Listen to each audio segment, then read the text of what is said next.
I got rear-ended on the way here. Yeah. It wasn't on South Dixie Highway. It was in the back of Wawa. Gives a whole new meaning to a $5 deal to go. Yeah. I'll tell you, we got a great night ahead. It's a special night. My birthday. Yeah. Thank you. Yeah. Big nice shirt.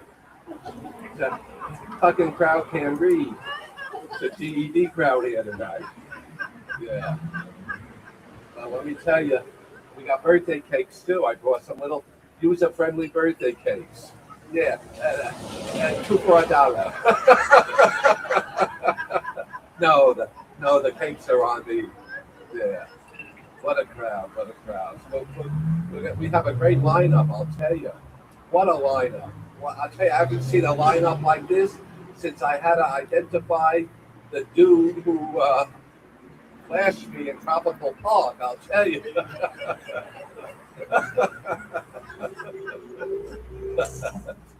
Yeah, some of you look pretty familiar.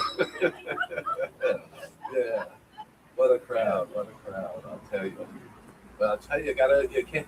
Thanks for coming out. I'll tell you, all could be give it up for yourselves. You can all be at the down the street at El Car Wash. I'll tell you that.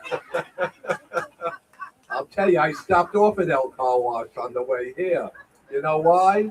I'll tell you, it's the closest I'll come to getting a blowjob on a Saturday night.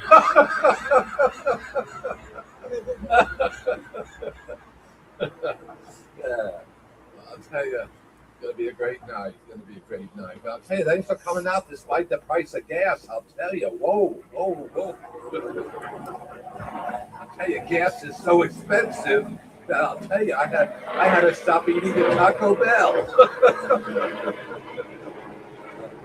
Yeah, that's a fart joke. Yeah. And the price of dog food, whoa. The price of dog food is so high, I heard that some guys are actually selling their bitches. Yeah, it's a rough crowd. Yeah, and the price of cat food, whoa. I heard the price of cat food is so high that some women are actually selling their, yeah. What, Marty? Yeah. They're selling their pussies. Yeah. Well, I'll tell you, the way this show is going, I think at the end of this show, I'm going to have to sell my nuts. Yeah. Well, what a crowd. All right, well, we have a great lineup tonight, really. Hey, we got a great lineup. We got great comics, a lot of local favorites, and a lot of local wannabes. We'll begin in about 5 minutes, okay? Prepare yourselves for a rocky road ahead, yeah. And give him your Instagram if you didn't give Ben your Instagram. Let's give it up for Benny. Yeah.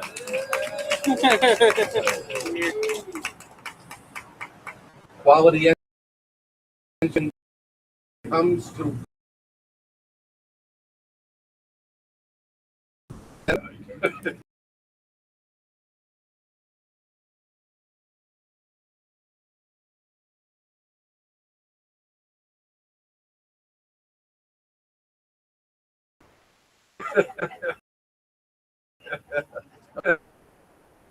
yeah.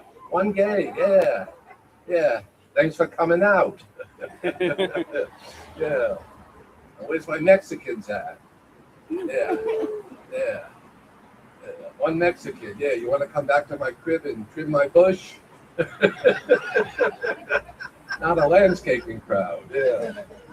Nobody here from Homestead. Yeah. Actually, I'm dating a farmer from Homestead, and he's got a great sense of humor. Yeah, that's why we call him a Jolly Rancher. We all go by nicknames these days. Yeah, my favorite, I'll tell you, my friends, they all call me Genie. You know why they call me Genie? Because I come in a bottle.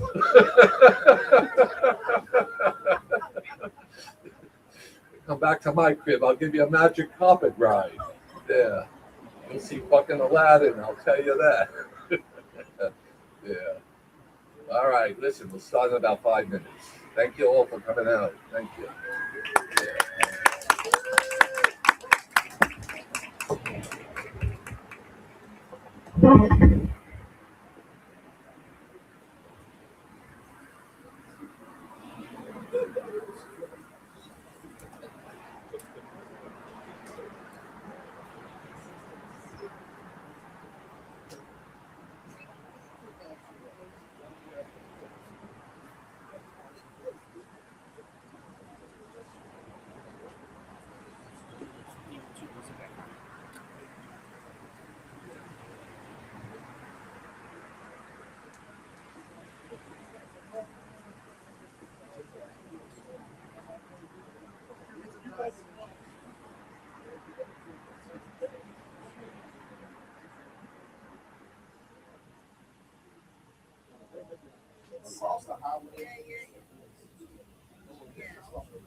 May I grab one of these chairs? Of course. Yeah.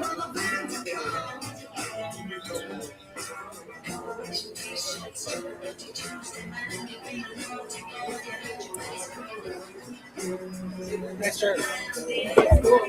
Jed likes it too. Okay. Jed likes it too. I was like, yeah, but you got a couple of them, huh? Not the V-neck.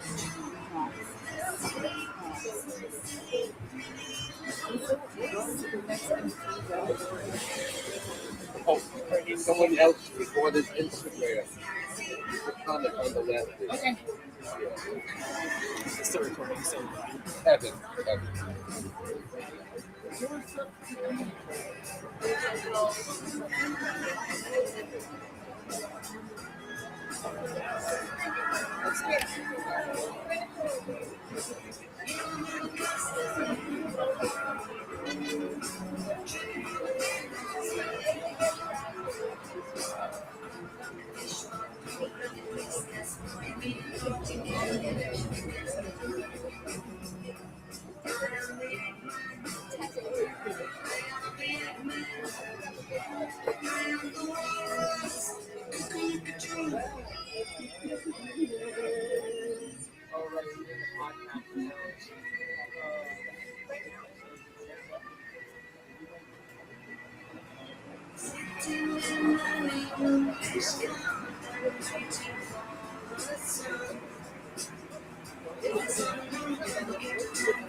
All right.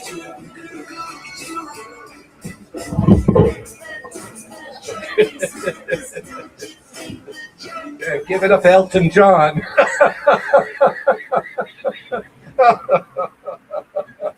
Yeah, I'll tell you. Where my married people at? Yeah, yeah, and where my happy people at? Yeah, I'm happy. I'm happy. I'm single and I'm ready to mingle. Yeah, I was dating this guy who was a sewer worker. Dating a guy who was a sewer worker. I found out the dude was not into manholes. Yeah. After that, I was dating a fisherman, and I broke up with him real quick because I found out the guy had crabs. Yeah. And number three was a street cleaner.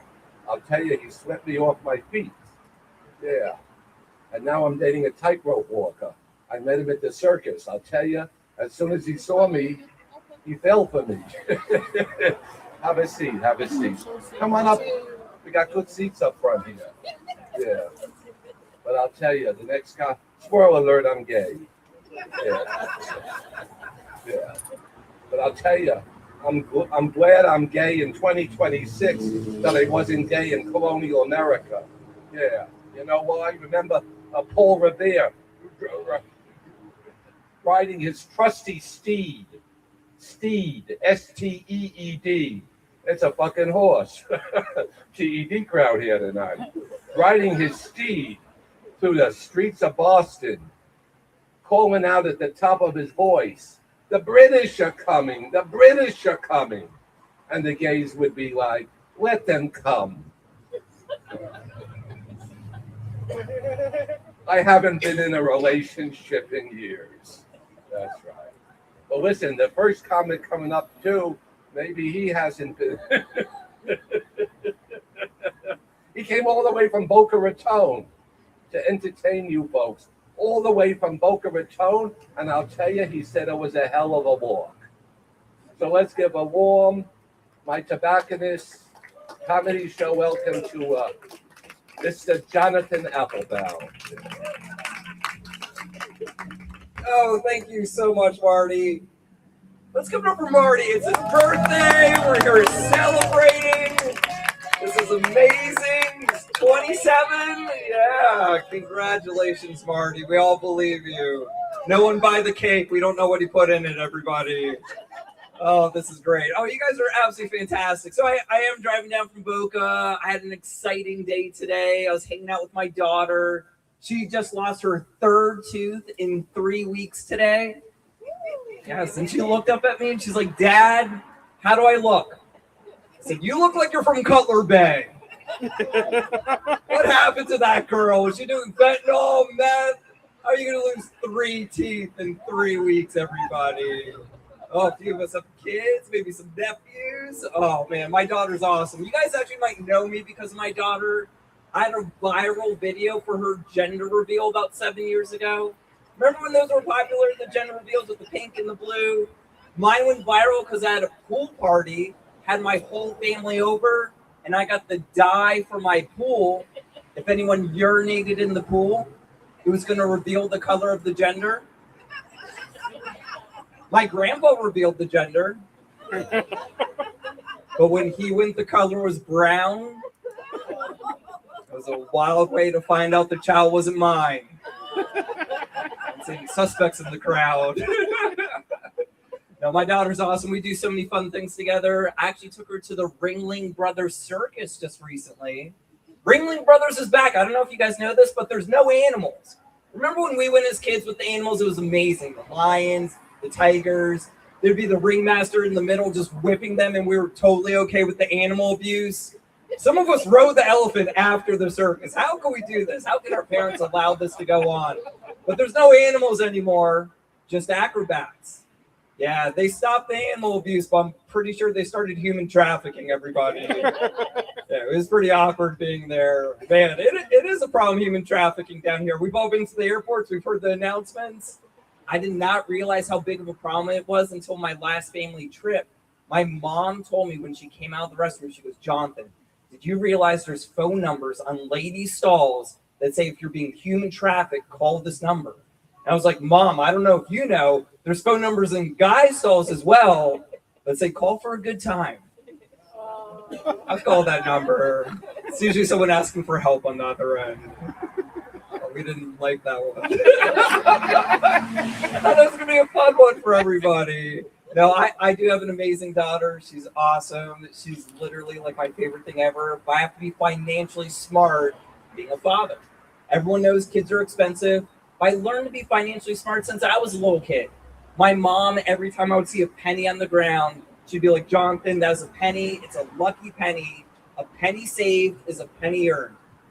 And I thought that was her quote until I was like 20 years old. I was in college hearing a professor saying Ben Franklin, "A penny saved is a penny earned." I go, "Excuse me, that is Janie Applebaum who said a penny saved is a penny earned." Oh man, I love the penny. It's too bad it got discontinued. We heard it got discontinued. We've all noticed this. McDonald's is just rounding up on us right now instead of taking it for charity. Man, I saw the penny was going to be discontinued years ago. I saw all the signs. J.C. Penney's closed down. Pinch a Penny turned into the dollar store. I mean, down here in Miami, my Aunt Penny died from changing lanes. I have more penny jokes, by the way, everybody. No, I was so financially smart about 10 years ago, I started investing in wishing wells. Man, people gave me shit for this, investing in wishing wells. They said I was profiting off people's wishes and dreams. They said I was nickel and diming them. Look at me now. I have all the nickels and dimes. I'm glad I dug into the penny joke. I didn't know how further I was going to go with that. No, I do love having a daughter, but the worst part is I'm divorced, and I have to see my ex once in a while to pick her up. It's terrible seeing your ex. Even those of you who haven't been married, I got a little strategy for you whenever you want to see your ex. You got to treat them like a ghost. It might be scary, but it's fun to pretend they're dead. All right, we got some damaged people in the crowd. Damaged packages marked do not return. I love this. Oh man, no, I am divorced. I mean, I feel like I have a good reason though. A lot of people come up with like a BS reason why they got divorced. I'll tell you guys the truth. My ex developed a mental illness while we were married. She became a vegan. What happened? We got vegans in the crowd? Oh my, we got one vegan in the crowd. I was gonna do bacon jokes next. I'll do tempeh bacon jokes for you next. No, I feel like that's what ruined the relationship. I really did love bacon so much. As soon as I got my freedom from my divorce, I started special ordering different bacon products. When I got bacon flavored toothpaste in the mail, I knew I took it a little too far. I had to special order it from Chewy.com. Yes. I do believe in love, though. I still love when my friends get married. I get phone calls from them all the time to be in their wedding parties. I mean, my last good friend, that was probably the coolest wedding of all time. He called me up. He goes, "Hey, do you want to be in the wedding party?" I go, "Of course. I love you. You're my best friend." And then he told me he was going to be in Denver, Colorado. I go, "We're not friends anymore." No, I had to do it. He's my best friend. But weddings, whenever you go, they always tell you one detail right before the wedding starts that always makes it like a little bit not as great as he thought it was going to be. He told me it was going to be a dry wedding as well. I called his fiance immediately and said he's been cheating on her. Solved all those problems, especially for me. I did kind of like my wedding, but I did have a little hiccup before that too. I mean, not the same friend, a different one texted me right before my wedding. He goes, "Hey man, it's your funeral." I was like, "That's messed up." And then I got married. I was like, pretty close. Weddings and funerals, aren't they like pretty close to the same? People are giving speeches. Everyone's crying. Someone's uncle showed up drunk. Worst of all, you're going to lose your best friend. Weddings are just like funerals. All right, not enough of us got married. You're going to lose a good friend when that happens. There's always like a family fight or something like that. No, weddings really are just like that. Think about like your actual funeral. Who's going to be your pallbearers at your wedding? It's going to be your groomsmen. Ladies, you have it the worst. The pallbearers at the ladies' funerals, you know someone's going to wear white to the funeral. One of those ladies is always a bitch. All right. This is great. Having so much fun up here. All right, so I am an impressive guy. I do take girls out all the time. I mean, I try to impress their families. Last girl I tried to impress her family, ugly sweater party I got invited to. She goes, "It'd be amazing if you won the ugly sweater party." I actually did. All I had to do was take off my shirt. I won the ugly sweater party. No, she was awesome. She would give me compliments all the time in front of her friends. She told me I look like a celebrity. Mr. Burns from The Simpsons. That's not nice. I don't look like that. Actually, first time we were hooking up, I think that was the nicest compliment ever. She told me I have the body of the statue of David. That's not a nice compliment. That's close to a nice compliment, maybe. Actually, I remember the first time we were hooking up, first time she saw it down there, she told me I look so young. That's like my favorite compliment of all time. Marty, isn't that your favorite compliment? Were you paying attention to my set, Marty? What's listening? I was dozing off. Oh, Marty. She actually nicknamed it the Fountain of Youth. Nice little Florida joke for you guys. No, I love Florida. I mean, I've been all over. I used to go to school up in Orlando. I'm a UCF Knight, University of Central Florida. We got a UCF Knight in here. We got one. Did you graduate from UCF? No, me neither. That's everyone who goes to UCF. They're always unsuccessful. You can't even spell unsuccessful without UCF in it, right? You can't finish. Yeah, my joke was better. Unsuccessful. Man, UCF people really live up to the mascot too, the UCF Knights. Because if they do graduate, they have to get night jobs. Like real night jobs, like working at medieval times, serving gruel to the tourists. I mean, if they got a master's degree, maybe they'll be one of the jousters there. Man, Orlando's the worst. I hated that place. Man, when I think of Orlando, I kind of think of the area between my privates and my butthole. It smells, but I used to love to eat out there. Oh, man, I guess I did have one good time at UCF. I used to be Gaston at Disney. That's like a sign I need to go back to Disney. No, I really was. I got cast as Gaston at Disney. I used to be better looking. I used to have more muscles. Actually, I'm lying. That's not true. They gave me the muscle suit.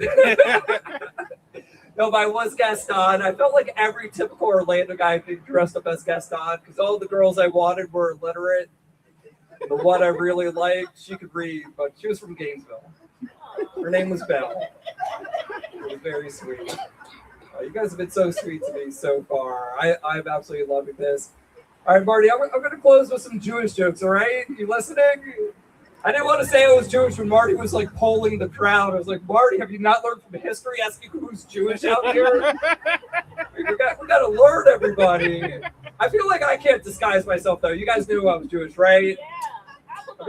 I mean, Marty introduced me as Jonathan Applebaum. It's John Applebaum. That just took it like one step further. You saw my curly dark hair. I mean, maybe it was my enormous sense of humor that gave it away, everybody. Yeah. And the what? Oh, the Fountain of Youth. Small penis jokes. That's not a real stereotype, everybody. Maybe control the weather, but not that. No, I do want to find a nice Jewish girl out there in the future. I'm sick of these horrors that I have to go after. I've been on all the Jewish dating apps. Do we know the Jewish dating apps? You guys ever hear of them? They have like really obvious names like J-Date, J-Swipe, and Groupon. That's my personal favorite. All right, if you guys like to do one of my jokes, please make sure you follow me to my car because I'm afraid to walk alone. A little too close to Cutler Bay, right? Let's give it up for Marty, everybody.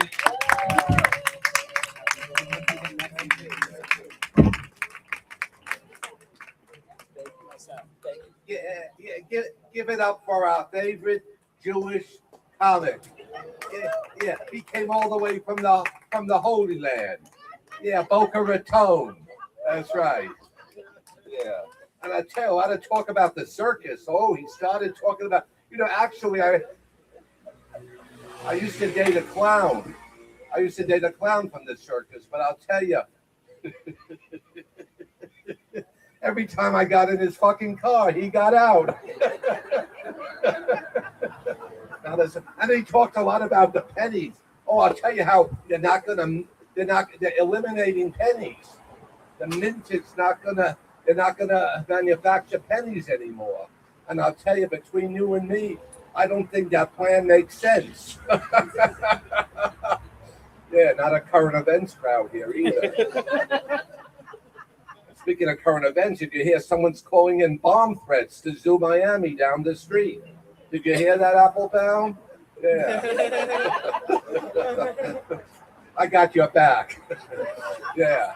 I'll tell you, things are so chaotic at the zoo. I'll tell you, I heard that the gorillas are going apeshit.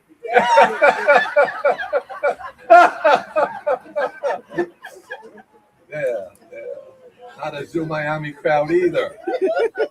Did you see also a guy was on a kayak in the Pacific Ocean off the coast of Chile?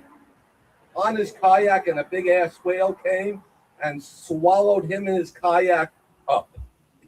And like a minute later, that whale spit up the guy and his kayak. And I got to thinking, The whale and I, we have a lot in common. You know what we both have? We both don't swallow. Yeah. Not a Moby Dick crowd here either. Yeah. And then I tell you, got real dark talking about death. Death. What about funerals and death? And I'll tell you, just the other day we buried my uncle. Yeah, and I'll tell you, the guy put up a real big fight. Finally, he succumbed. Yeah. And he talked about Orlando. Whoa, what about Orlando? In fact, I recently bought a cemetery plot up in Orlando. That way I can tell people that I own property in Central Florida.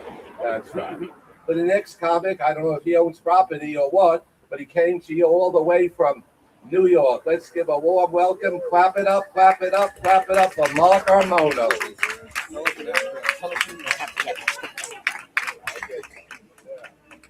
Thank you, guys. Happy birthday, Marty, one more time, real quick.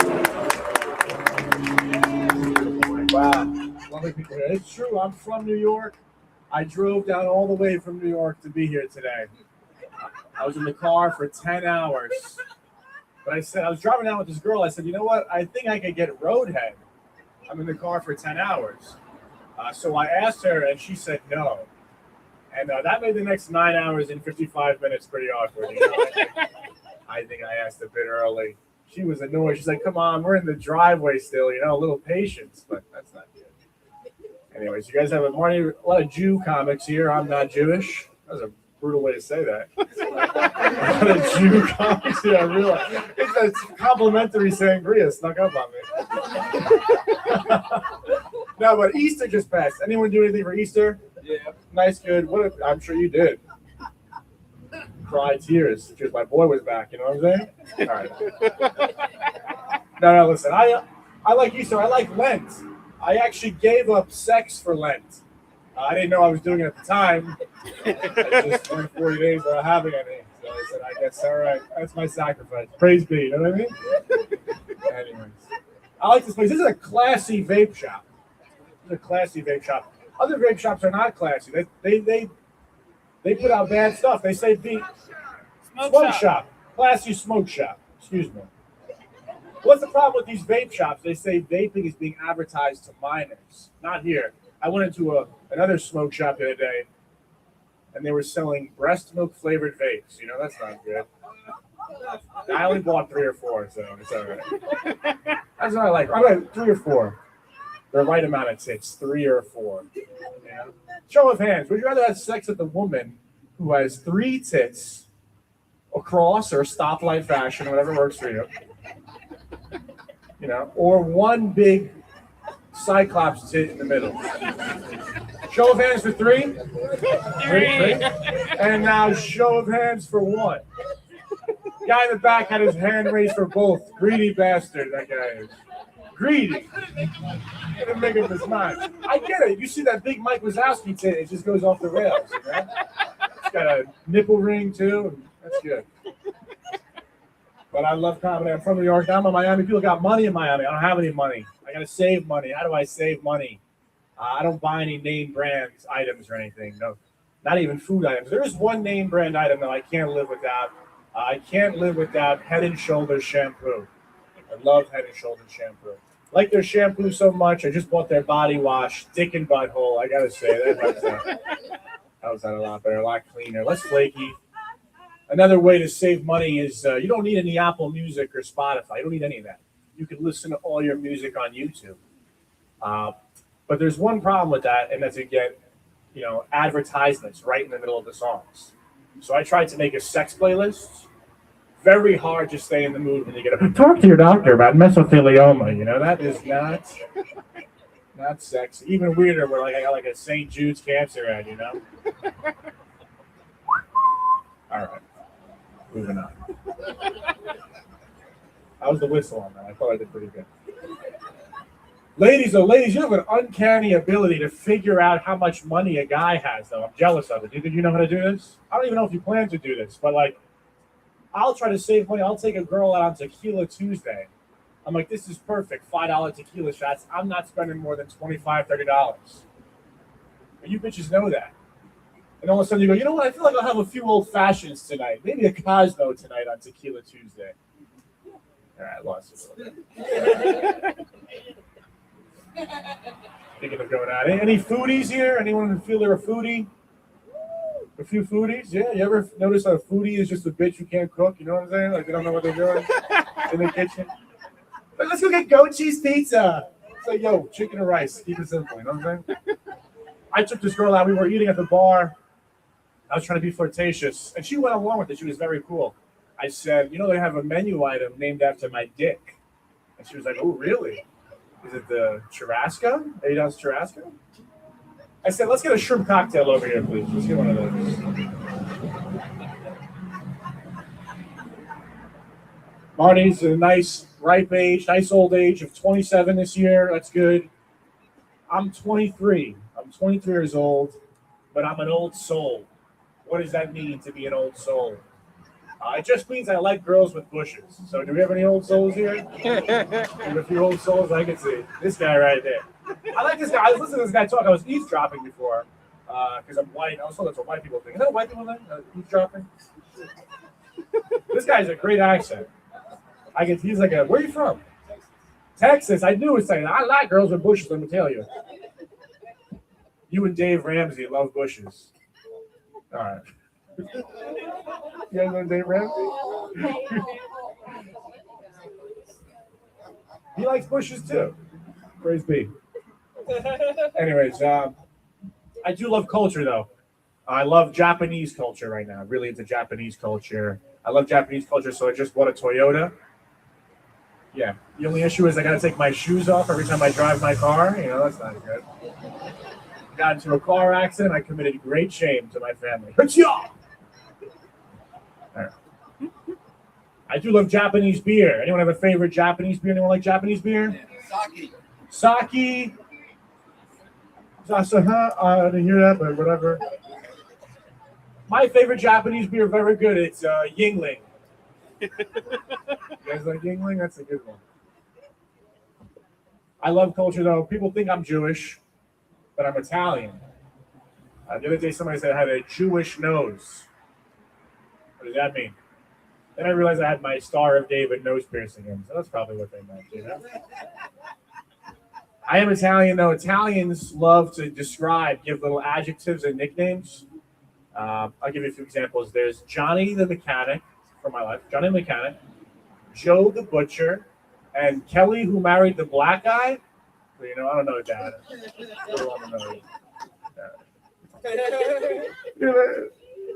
Little Italian stuff. I'm Mark the Unemployed, just in case anybody is wondering my nickname. I also double as Mark who shit his pants in 11th grade. That's another nickname I have. Do you have any Spanish speakers here? Do you have any Spanish speakers here? Any Spaniards or Latinos? Where are you from, miss? I didn't hear someone. Puerto Rico. Okay. And you? Miami. What's before that? I heard Cuban. I didn't hear him, but I heard Cuban. Let's roll with that. I was talking to a Cuban guy. A Cuban guy came up to me the other day, as they often do. And he said, hey, did you see the score of the hockey game last night? Weird question coming from a Cuban, because I thought they avoid everything that involves ice, you know? But that's a touchy subject in all sense. What's going on over here? Everyone has their attention over here right now. Oh, no, it's okay. I love you. Will you marry me?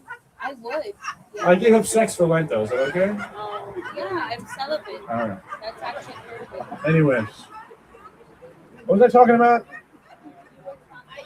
I was talking about ice.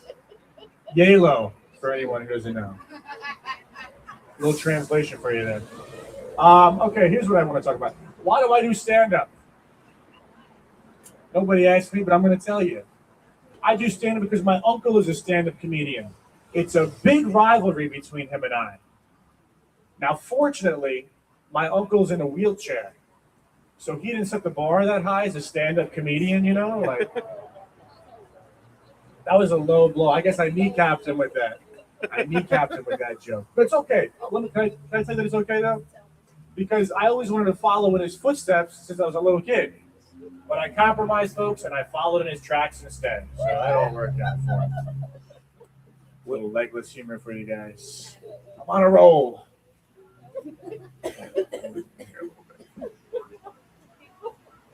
What else do I want to talk about? Listen. Oh, I just got fired from my job. I got fired from my job for masturbating on the job. You know what's fucked up? I work from home. That's bullshit. You know? Thanks, Mom. No one else works from home? I never miss an Excel meeting. Yeah, I'll be in there. I lost you guys. That was a little much, especially for this front row. You're like, can you step over to the side a little bit? That was a little personal. I will say this though, I am an okay person. I have been working a lot. I'm very tired. I've been burning the candle at both ends recently. Gotta say, very inefficient use of candles. Not the best way to stretch your candle dollar. I'll just end off with this before I leave. I don't like Ancestry.com because people are trying to make their background more interesting than it actually is. They try to divide. This one girl, she told me she was 9/8 Navajo. So I'm pretty sure you're 100% retarded because that math doesn't make any sense at all. I got another friend. He told me he's 3% Irish. 3% Irish. How do you get 3% Irish? I think I know how. I think it means your grandmother just got fingered by an Irish guy. That's it. Nothing more, nothing less. You know, this guy raised his hands. Are you Irish, bro? A fellow potato eater. All right, thank you guys very much. Happy birthday, Marty, yet again. Follow me on Instagram, Pelican Hat Productions.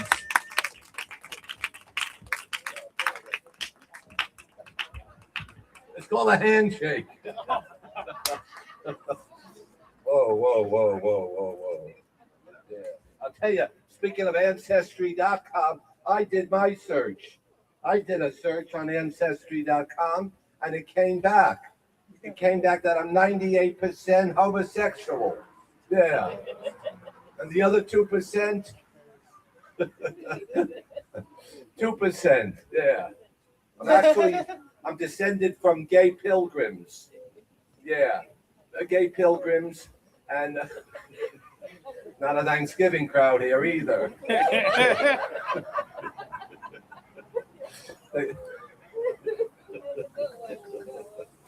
They owned a floral. They owned a florist. They were a florist in Plymouth Rock. And I tell you, they said those Native Americans were a real pain in the ass. But let me tell you, I'm gay and I'm Jewish. Gay and Jewish. And you know, when you put the two together, you know what it means. It means you can give me a blowjob if, and only if, the price is right. They're right. I tell you, the anti-Semites are all laughing, and the rest of you, I know what you're thinking. Yeah, and then Mark, he talked a lot about Easter. Yeah, actually, last Sunday, Easter Sunday, went to church. Yeah, and I'll tell you, as soon as I entered church, the priest come up to me.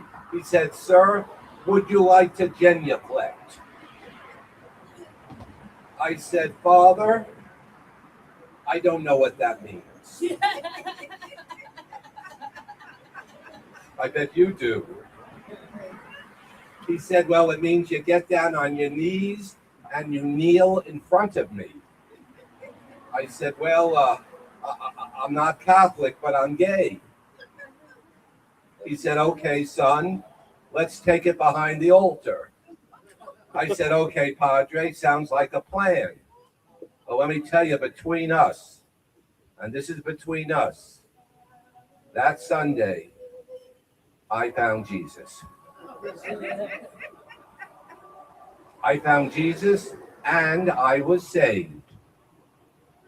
But I was not resurrected. But let me tell you, I was erected. I'll tell you that. Yeah. Yeah. But you know what this means? This means before the night is over, one of you will betray me. One of you will betray me. And I'll tell you, I think it's Rigoberto over there. Yeah. Because I heard that you will do anything for 30 pieces of silver. Yeah. Not a New Testament crowd here either. Yeah. But let me tell you, talked a lot about Spanish speakers. Spanish. Actually, I just got back in the U.S. Yeah, I was in Hialeah for 2 weeks. I went into Pollo Tropical. The whole menu was in Spanish, but it said English menu available upon request. And those 5 words were in Spanish. Yeah. All right, well, our next comic, I'm telling you, you're in for a real treat. He's a real crowd pleaser. Okay, let's clap it up for Miles Atkins. Watkins. Miles Watkins. Yeah, I tell you. Get out of here. Yeah, grab your stuff. Got it.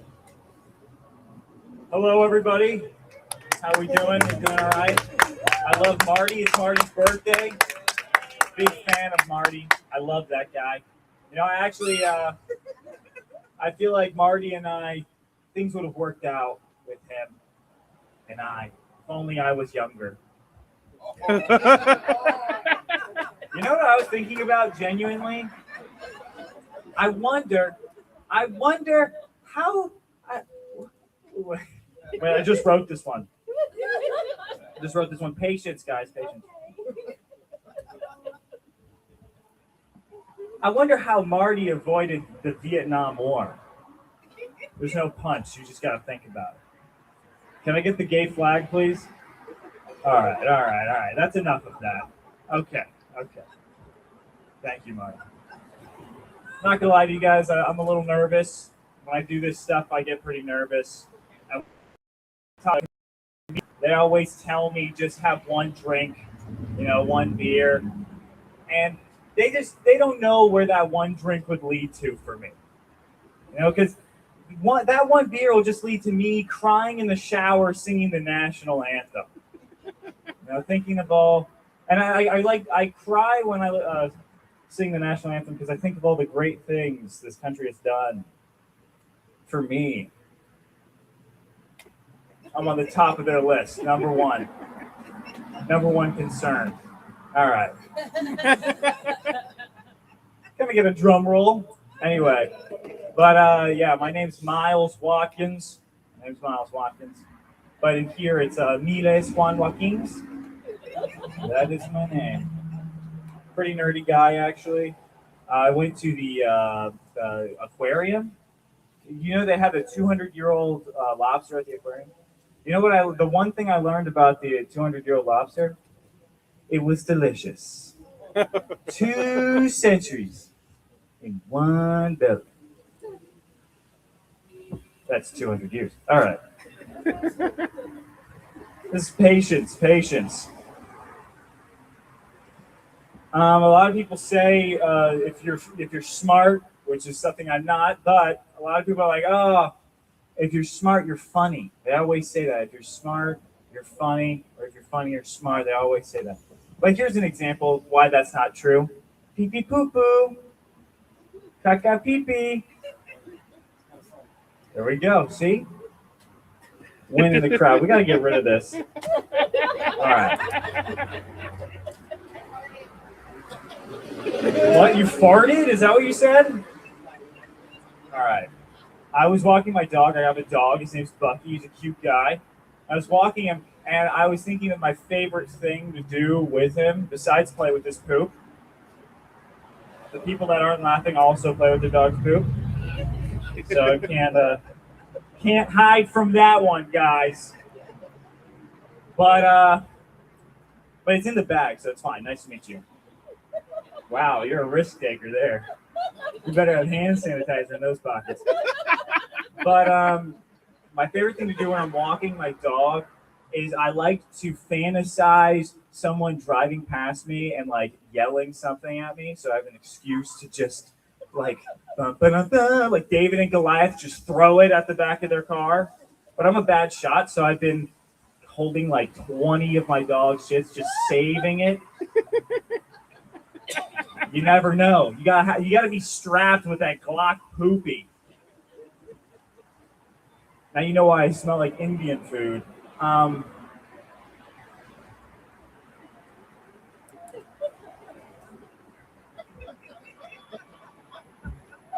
I love Indian food, guys. But yesterday, actually, I was walking my dog, and there was this kid who was running in front of us. He was like 12, and he was exercising, running. And I was like, oh, like, he's starting to slow down, like, gaining a sweat. And I was like, oh, maybe I should motivate this guy. So I start running behind him. And I'm like, oh, he doesn't notice me yet.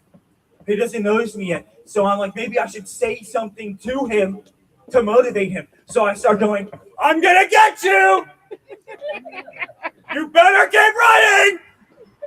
Do you think anybody's going to call 911 hearing that outside? But then he lost it. I lost him. I couldn't get him. And actually talking about it, I'm realizing you never said thank you. He could be a future athlete. You never know. You never know. I was using that. What should we end on? You guys know mosh pits?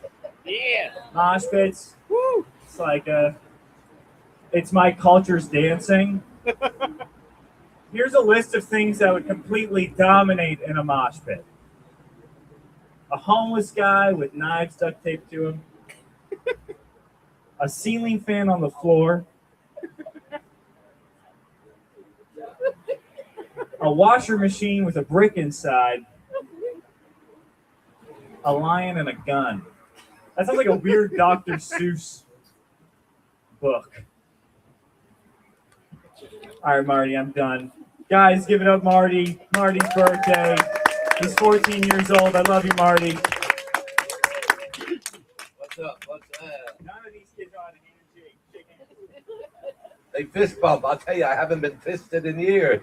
Thank you.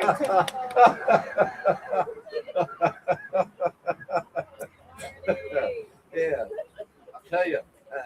And he wanted a drum roll, right? Remember? Well, here's his drum roll.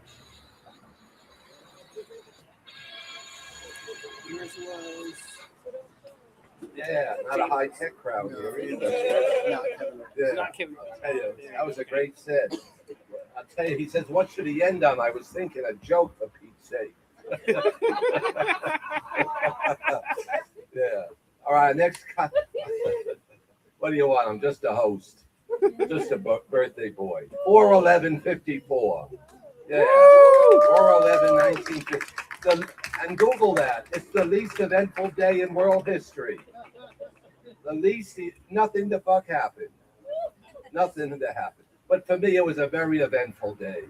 Very eventful. Because emerging from the birth canal was my very first and last heterosexual experience.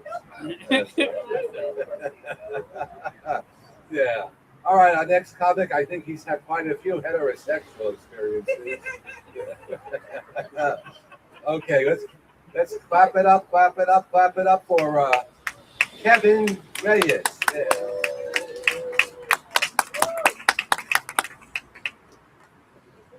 Thank you, Marty. I'm glad I don't have to lie about how good I am at sex anymore. It's nice. Hi, my name is Kevin, but my family likes to call me Farted. Yeah, it stands for fucking retarded. Yeah. It's fun over there. I do get bullied a lot.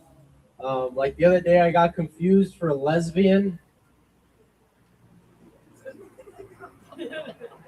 Well, they said faggot, but I know which type. Because like I'm kind of dainty. I got the flannel. I'm always trying to have sex with lesbians. It's all there, you know?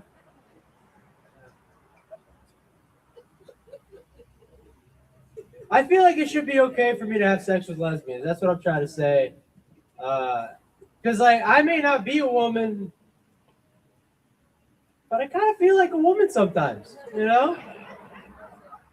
For example, I get scared walking to my car at night. You raise your eyebrows, you know what's up. Yeah, because I weigh 135 and I'm a smoker.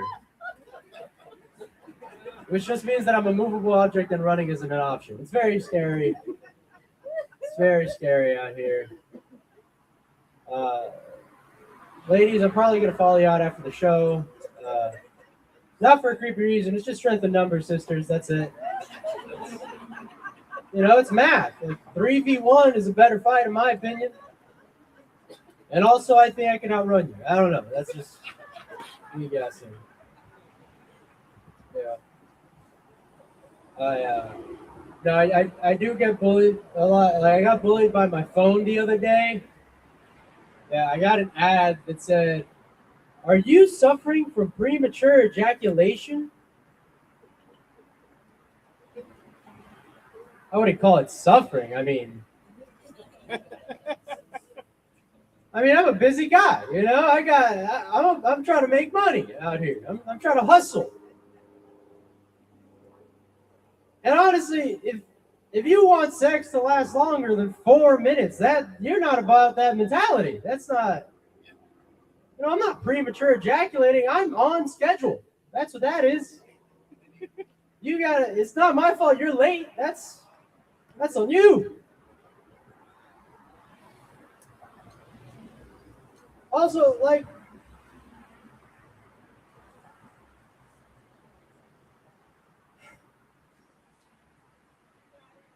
no, thank you. I'm trying to come. It takes another 3 minutes.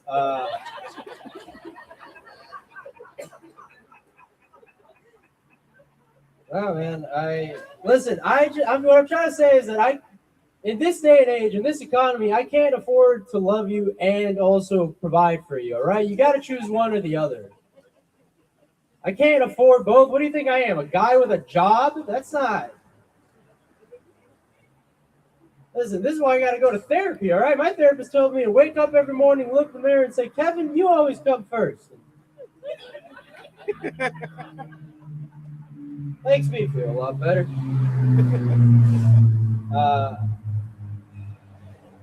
I don't know, since we're on the topic of bullying, I got told I have a big nose the other day, which is, I don't know, I didn't think much of it, because whenever I look in the mirror, it's just straight, and it's like, this is fine. Nothing crazy about this. And then I found out there's a mirror on the side of your bathrooms. That mirror's for your insecurities. Because I was like, oh yeah, this is great. And then I turned around, I was like, oh my God!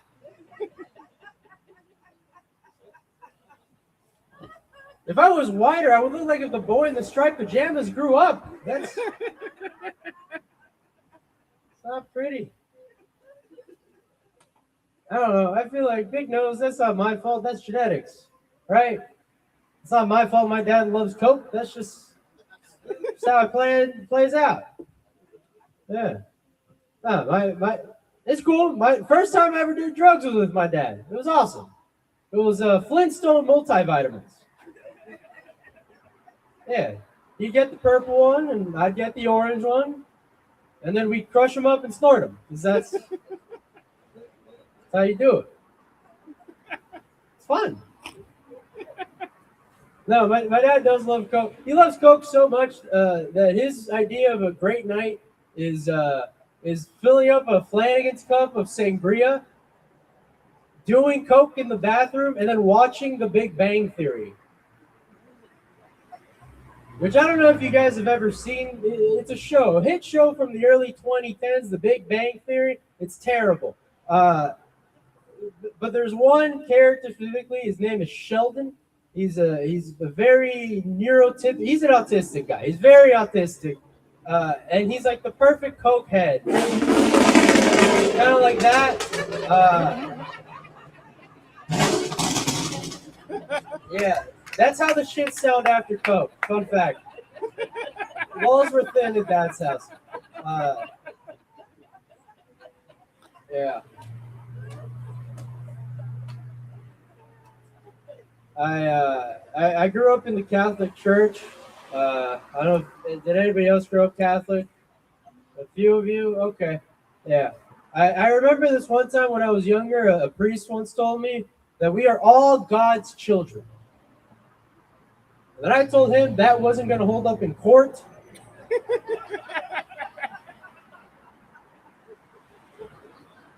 Yeah, but if you think about it, if we are all God's children, the Catholics are the most annoying child.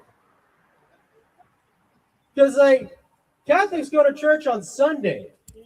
When I read the Bible, God rested on the seventh day. Last I checked, that's a Sunday. That's like if you're asking God to come in on his day off. How dare you? Imagine you have a long week of work and you're just trying to take a nap or something, and then me and 200 other people show up asking for forgiveness. It's no wonder the world's going to shit. God's asleep.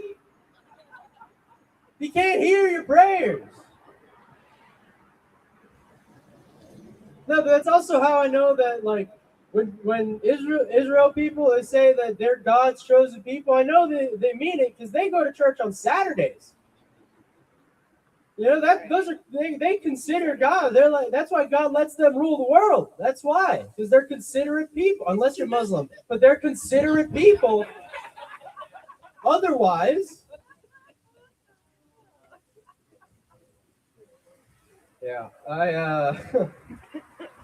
Any couples in here by any chance? Woo! You guys are a couple? That you don't want to be a couple? Okay. That's going to be a fun car ride home. We drove separately. I'm sorry? We drove separately. You drove separately? I bet you're sleeping separately. Not alone, but separately. No, I feel like being in a relationship, there's like, you have to be good at arguing. I feel like argument is just a part of it. Like I got into an argument with my girlfriend the other night, and you know, she got mad that I was home late. She's like, "Why are you late?" And I was like, "Baby, I'm sorry. After work, my coworker, she asked me to drop her off, and when I dropped her off, my coworker said, 'Hey, you should come inside.' And I was like, 'No, I can't do that. I have a girlfriend at home. You know, I have to get to her.' And she's like, 'No, really, you should come inside.' So we compromised, and I came on her back, and my girlfriend, she got mad. She I don't know why, she got mad. And she's like, 'Oh my God, you cheated on me. How could you?' I was like, 'Baby, I'm sorry, all right? I'm drunk. It was a mistake.' And she goes, 'No, because when you're drunk, the real you comes out.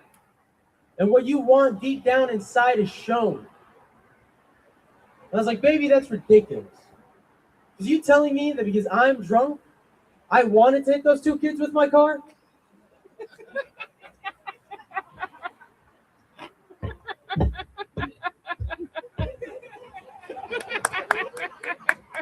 Women, am I right? No, I'm going through a breakup.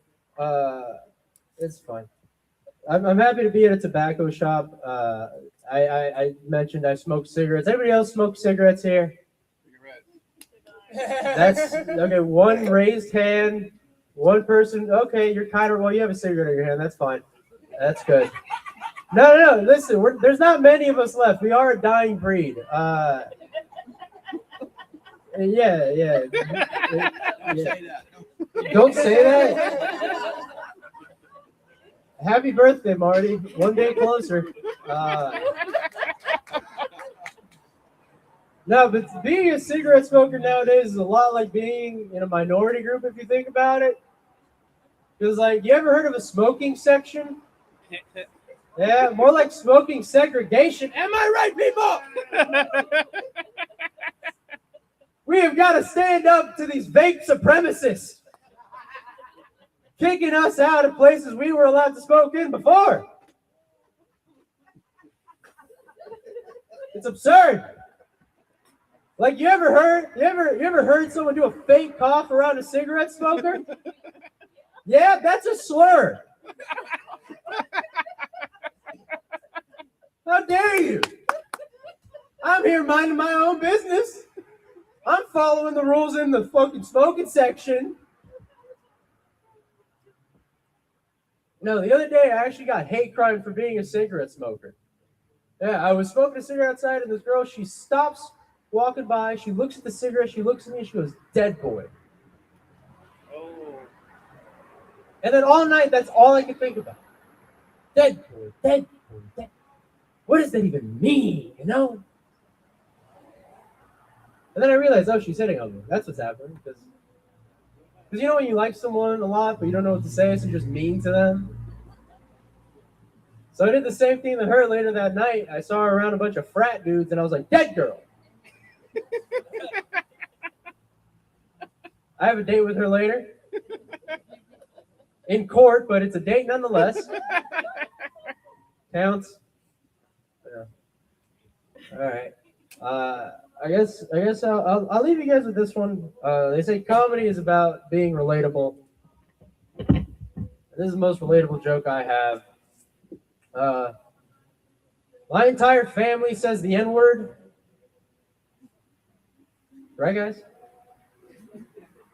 Yeah, like grandma, sister, dog, everybody is saying the N. I don't say it because like I don't feel comfortable saying the N-word because like that word's got history, you know. It's got power behind it, and it's not, you know, we're Hispanic. It's not in our language to say that word.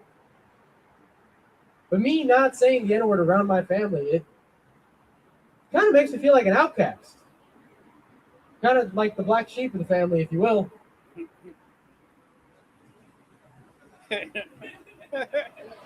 So I've been practicing saying the N-word with a boyfriend, of course, just to be safe.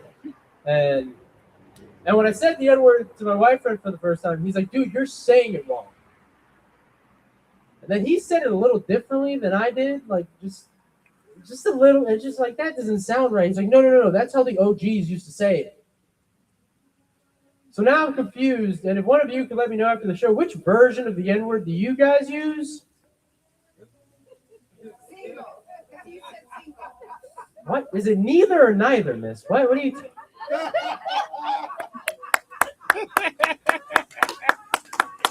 What do you think I was going to say? All right, you neithers are crazy. Thank you guys so much. You guys have been fantastic. Give it up for Marty, everybody. Happy birthday, buddy. Nice job.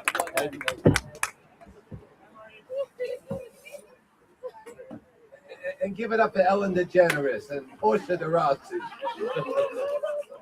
I'll tell you, where my lesbians at here?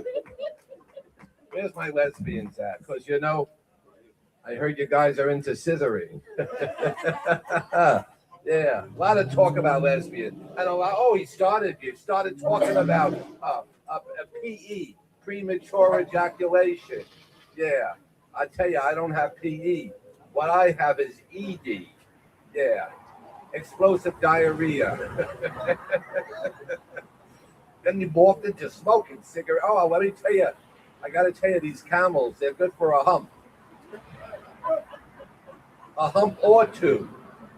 Depends if it's a dromedary or a Bactrian, if you know what I mean. Yeah.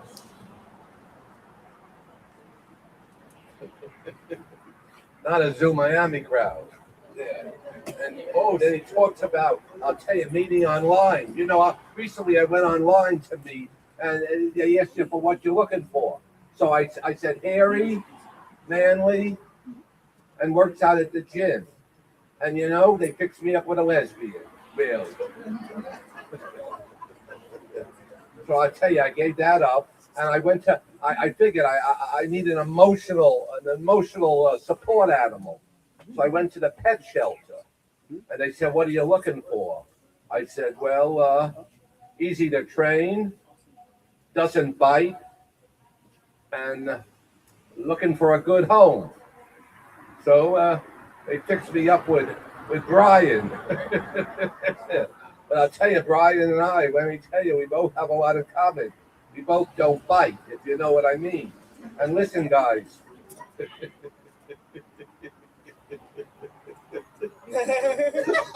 Hey, I'm having an orgasm up here, I'll tell you that.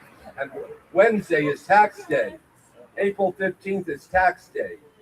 So I'll tell you, if any of your dudes want a blowjob, you can list me as a tax dependent. Because I'll tell you, you'll need me for the next 12 months, I'll tell you that. But listen, the next comic is a change of pace. Funny, unique, local, and female. Okay, let's give it up for Zilke and Marie. Yeah.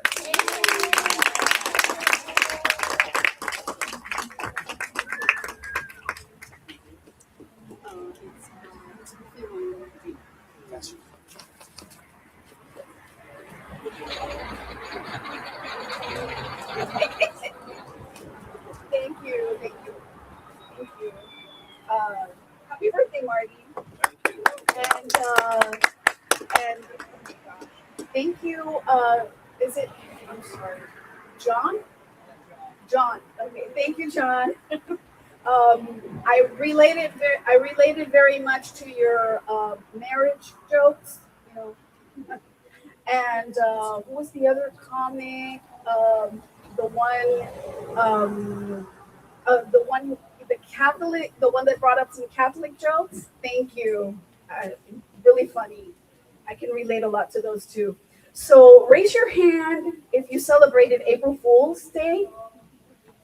Now keep it up if you've ever dated somebody or been married somebody who turned out to be the prank.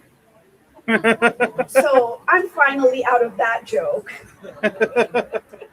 I've been a fool my whole life.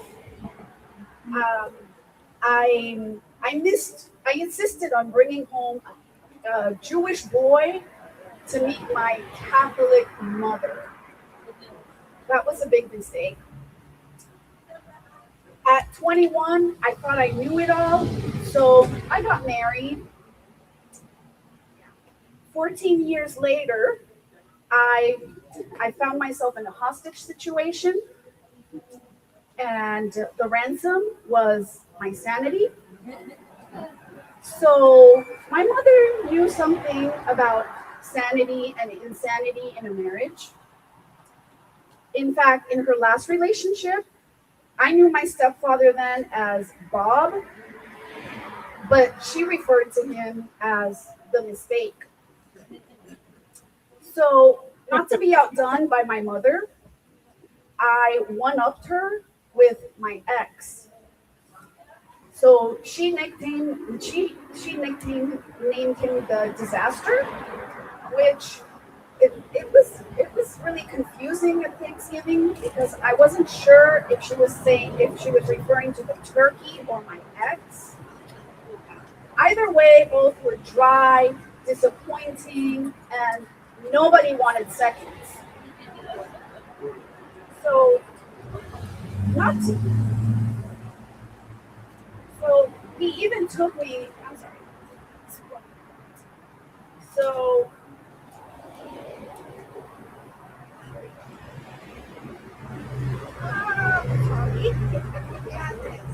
Okay. So well, you know what they say: fool me once, fool me twice. Yeah.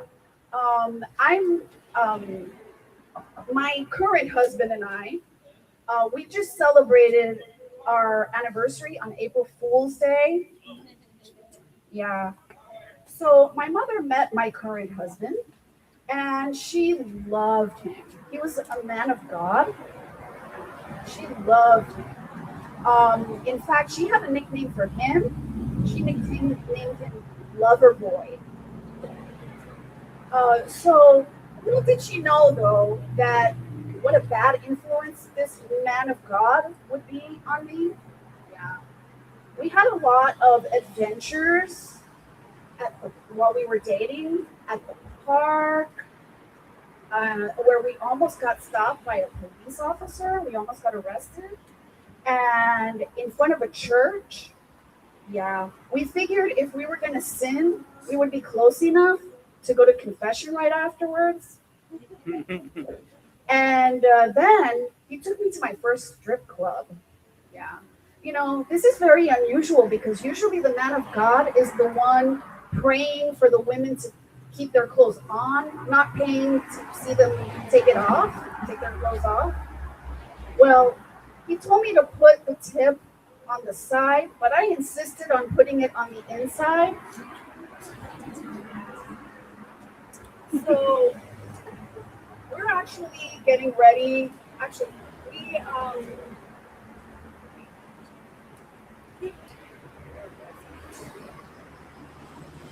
so where is it? Let's see, where am I? Oh, okay. So, okay. By the way, for those of you wondering why I keep on referring to him as a man of God, it's because he really was in the seminary studying to become a Catholic priest, but he ended up leaving the seminary because of me. Yeah. Well, well, listen, I'm not that bad, okay? He left the seminary long before he met me, so yeah, I'm not that bad. Um, so we did celebrate our fourth anniversary, which we did just celebrate our fourth anniversary on April 4th. I mean on April Fool's, sorry. And you know, this is the fruit, flowers, and what is it? Appliances anniversary. So I wasn't sure if I should go with the fruit and flowers, because that's too delicate. And then the problem with the appliances, you know, if I got him a toaster oven, it was gonna look like I was being too needy or too helpful.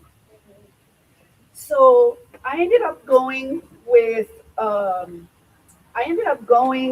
and buying him this very manly, uh, like uh, Gordon Ramsay style knife, you know, to use in the kitchen. Yeah.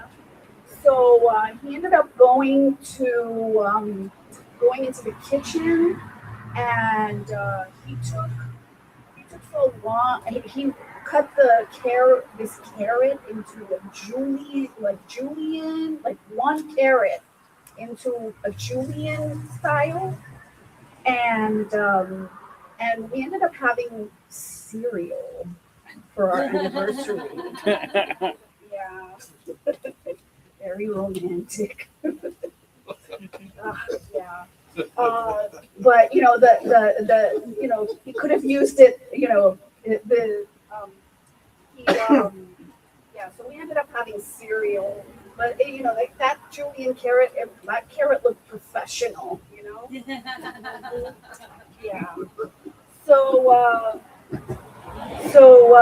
you know I didn't really give him anything for our anniversary, um, but um, but I did want to tell him something tonight.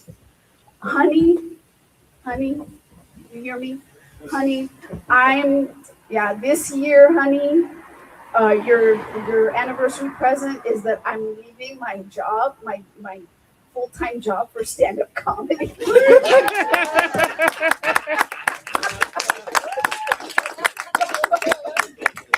No, in all seriousness, though, if you guys can all help me, I would really appreciate it because I want to sing "Wise Men Say Only Fools Rush In," but I can't help falling in love with you.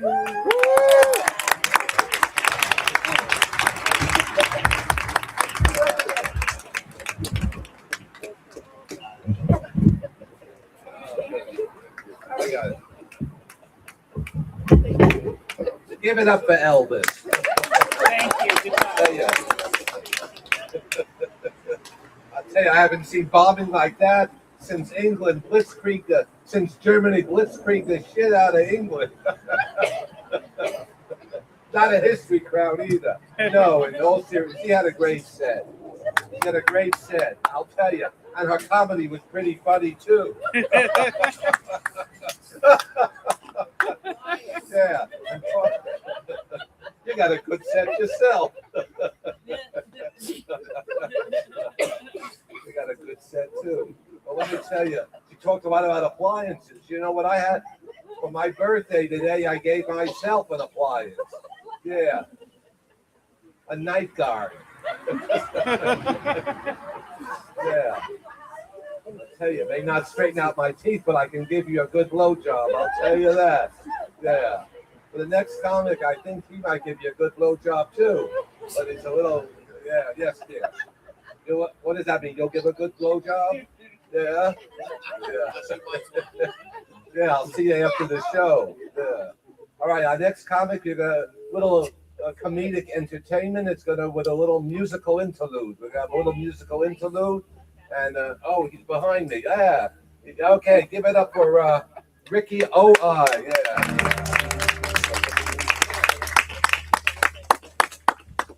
Don't be afraid to put it in, Marty.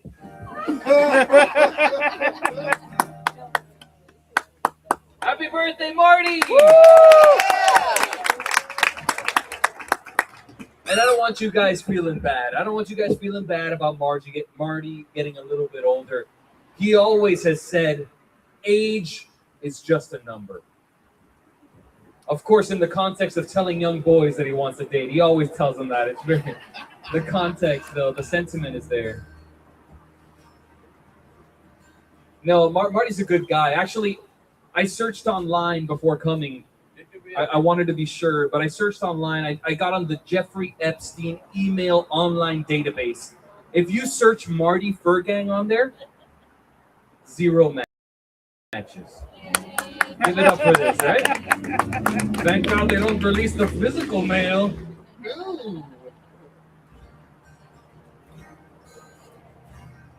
I had like 20 minutes of Marty material, but that didn't work too hot, so I'm going to go to one of my songs. We've been hearing from a lot of these shampoo head comedians, all these guys with full heads of hair. At long last, the bald perspective. Well, actually, Marty's bald, but he's got a hat on. He's been hiding it. This song's about what it's like to be bald. I hope you guys like it.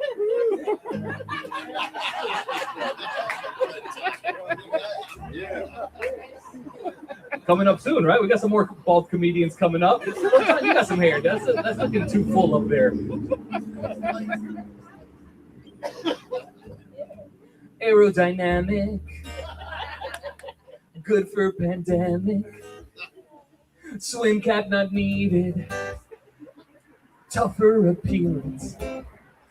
Look like Vin Diesel, but a little more weasel. Shine requires glasses. Haha, good joke, Steve. And your friends always say that you look better this way, but it's not the truth. They didn't know me in my youth. I had the straight black locks and the girlies couldn't get enough. No, I was shy and awkward, also bad at making love. But we all were. We were just kids, right? Follicles not fertile. Feel like Ninja Turtle. Cold during winter. Face on a finger. Yeah, I'm liking this. You want more soft treatment for bald guys. I got it. SPF 50, young girlfriend iffy, pitbull comparing, sad mirror staring, and the internet is cruel. They say fedoras are not cool, but it's not the truth. How could a 20s gangster not be cool? They had the thick rim hats and the hairdos didn't matter much, except when they had to go inside for dinner or lunch. They would have to take off the hats, otherwise that would be considered quite rude. Beanies are perfect, good if you're shampoo allergic, confused with Nazi, hard to look artsy. Visible sweat beads, old shaver red bumpies. Where does my beard start? I don't know. I guess at the ear part. And sometimes I dream that my hair is back and growing, but it's not. Thank you. Heck yeah. Let's do a quick poll of the bald guys in the crowd. Do you dream your hair is back sometimes? I miss my afro. You missed the afro? Oh man. Imagine what that might have looked like. Oh, I got you. You got rid of it before. You dream of having hair ever? No, it doesn't. You say goodbye to that. John? No. It's just me and my afro friend up here in the front. I can picture it now. We would have been presidents. Me the president, you the vice, or vice versa. It's all right. All right, guys. I've been busy this week. I've been writing a new song, and I started out with a classic hit. You guys already think I'm hilarious and great, but this is a new song. So I might not have the melody perfect. I might not have the words perfect, but I'm here with you guys at my Tobacconist. Get up for Ben and Wendy putting this on with Marty. I've been around the block a few times, you know? I've been around for a while, and I was like, why don't I pass along these learnings, right, to my kids? I don't have kids yet. So I was like, okay, I'll make one for my future kids. So that's what this song is. I hope you guys like it. This is the things I wish I knew when I was younger. It's a brand new. This is a Ricky OI world premiere, guys. Oh, thank you.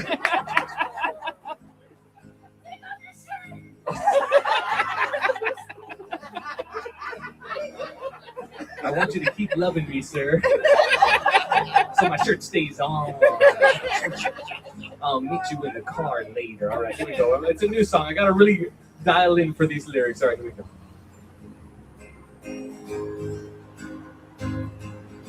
Dear son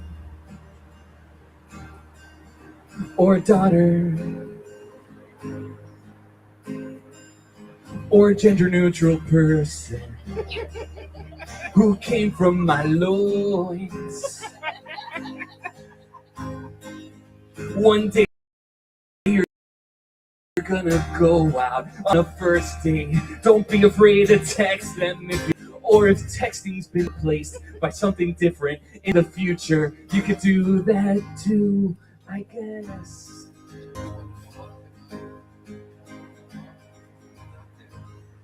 If they find that makes you boring and they lose interest, it's gonna be okay.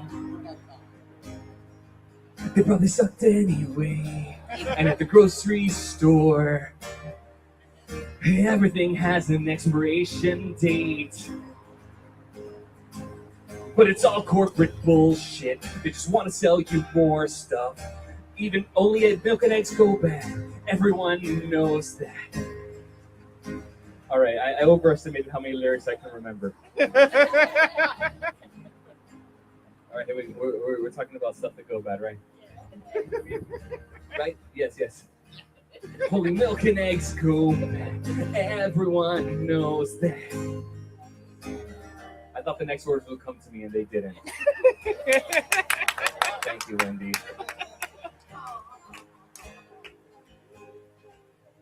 Crack is whack. You hear teachers tell you that. What they do not is that crack is amazing. So if you start to do it, you won't want to stop, because there's nothing as good as crack.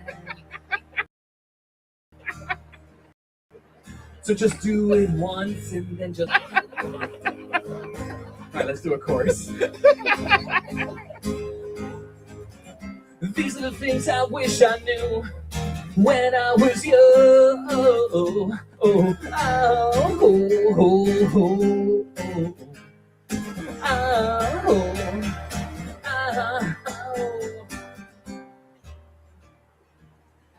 I was also forgot some chords, but that's all right.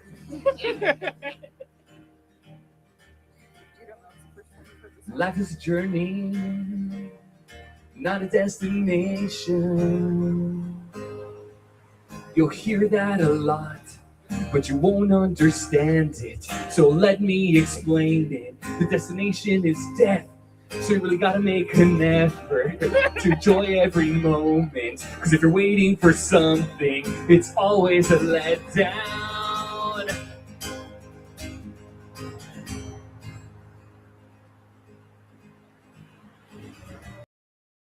And one more thing about finances and building generational wealth.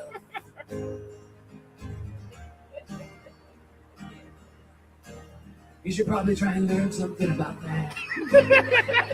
It seems really important. From what I gather, it seems really important. These are the things I wish I knew when I was young.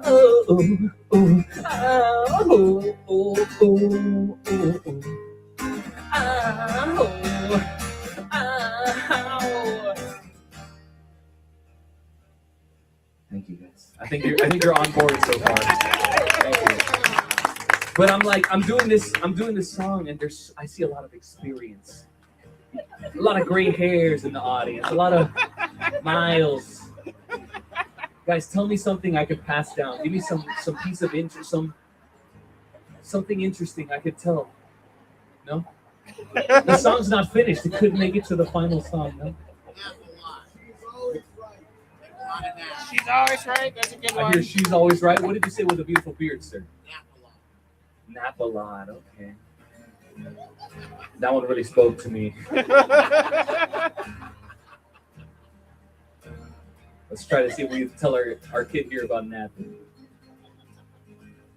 You're gonna wanna do stuff, but let me advise against that. Just turn the lights down low and take a 10 to 15 minute nap. No? Or even longer. All right, yeah. Let me do something about she's always right. Are you married, sir? No. Obviously. In the fedora, the gentleman in the fedora? Yeah. Nice. He's not even married. He's just gonna say you're always right. Have a good night with him, and you're gonna be right, ladies. Women have opinions, and you gotta listen all the way through, and then say they're right. I don't know really where to go with this. All right, let's do one more chorus, and I'll finish this song. These are the things I wish I knew when I was young.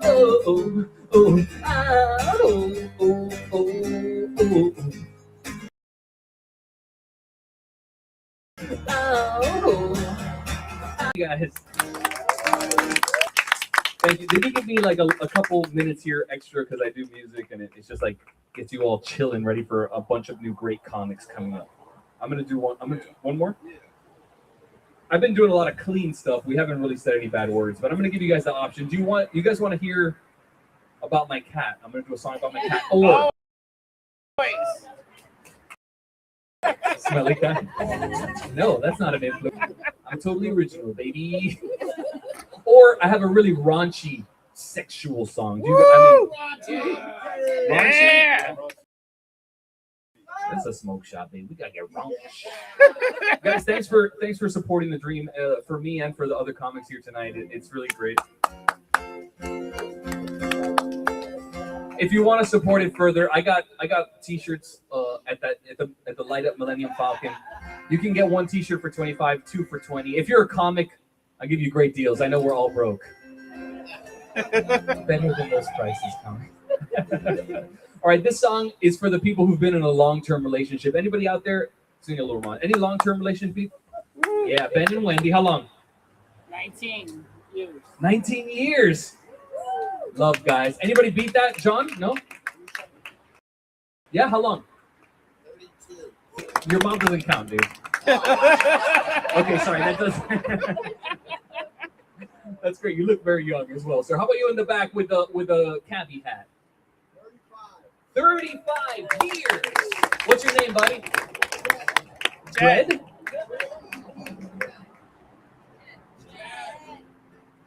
Let's pretend I heard what that was. All right. Bridge.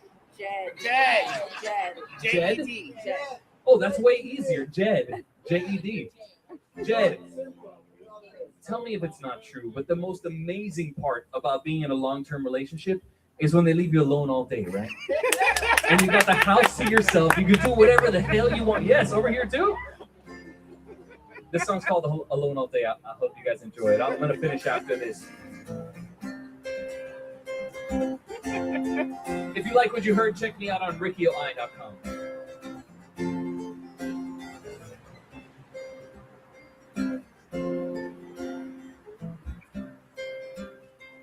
Sun comes out and I'm ready to go.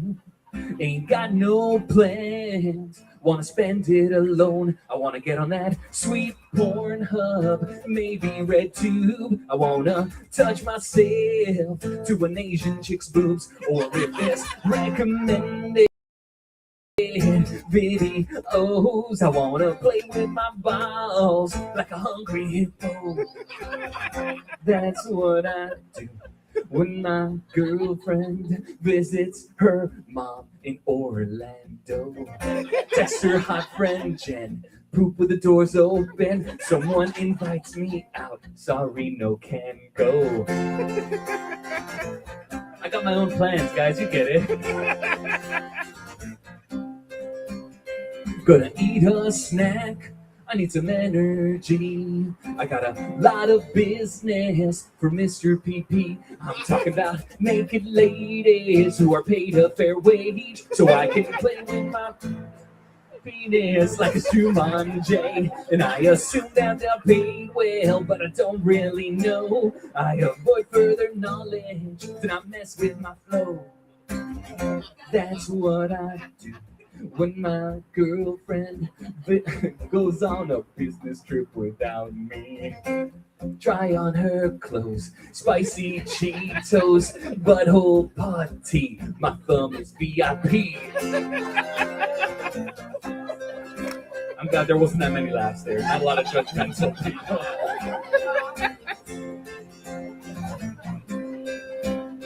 Gonna get real stinky like Pepe Le Pew. Ain't gonna drink no water, just Red Mountain Dew. And then I'm gonna eat more snacks, play video games until I think about Charlize Theron. Do more of the same, and I feel so happy, even better this way. Blasting myself like it's Normandy Day. That's what I did when my ex-girlfriend left me all alone in the apartment. Now that she's gone, I can be me and stay alone for eternity. Thank you guys, Ricky again. Please welcome back your host, Marty.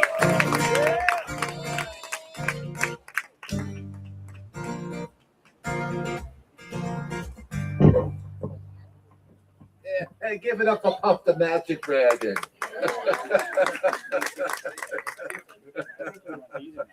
It definitely should leave on a jet plane.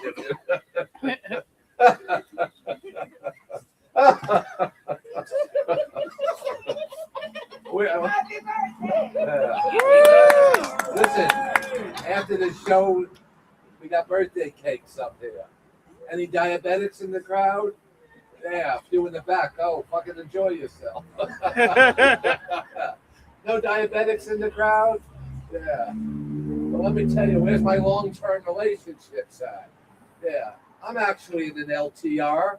Yeah, it's been I and my dick for over a half a century. Do the math. Yeah. No puberty jokes here. Yeah. But actually, all kidding aside, I'm in a long-term relationship. It's an interracial relationship. I'm in an interracial relationship. It's actually no big deal. All it means is I wear a black glove on my right hand when I jack off. I'm kidding. I'm kidding. You a lefty? Yeah. Because I've always wanted to fuck a southpaw. Yeah. So our next comic, I'll tell you, you're in for a treat. Let me tell you, he's a local favorite. A local favorite, especially behind Popeyes down the road here, if you know what I mean. Yeah, okay? Oh, no offense. I'll tell you, you gotta be politically correct these days. You gotta watch what you say. You know, he's what you call a little person. He can't, you don't say midget.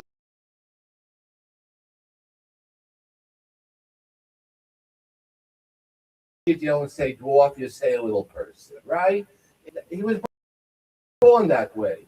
Like the way, look, you can't.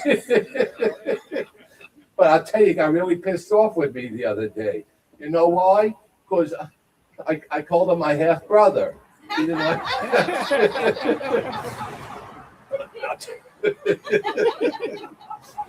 I'll tell you, he come right up to me. He looked me right in the belly button. I looked him right in the scalp. He said, "Can't you say something nice about me?" I said, "I'll try. You look a lot better close up. I bet you drive a Mini Cooper.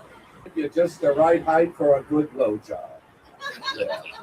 Okay, on that note, let's give it up to John, and time will tell. Yeah. John Eubanks. Yeah. Thank you, Marty. Thank you, Marty. Thank you, Marty, very much. That's great. Stick around for birthday cake after. Yeah. I mean, why am I the only one who said that to? Everybody else, he came up here, or no, I'm not hearing anymore. Yeah, that's fine. Sorry, that's not PC. No, it's okay. Fat people can take it. What are we gonna do? Run away? We're good. We're here. My wife, I didn't really want to bring it up, but my wife said I should tell you guys about my special on Netflix.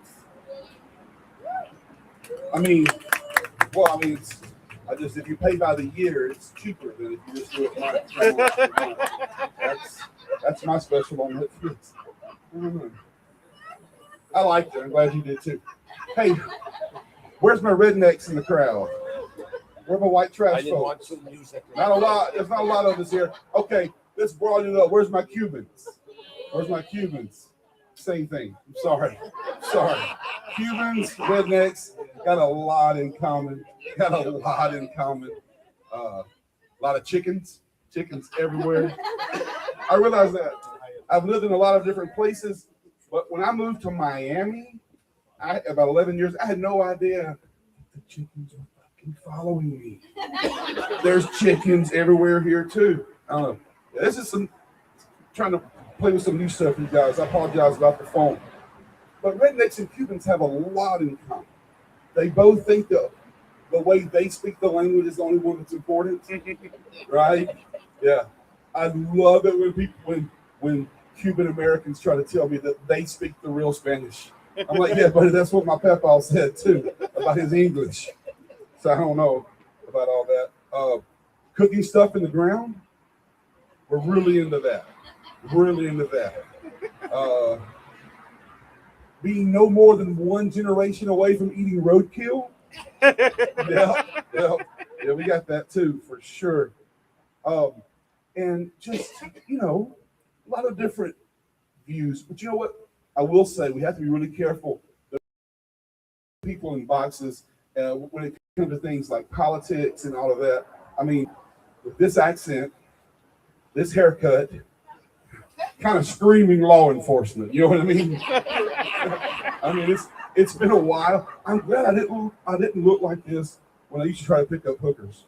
Right? It never would have happened. Never would have happened at all with the scream law enforcement.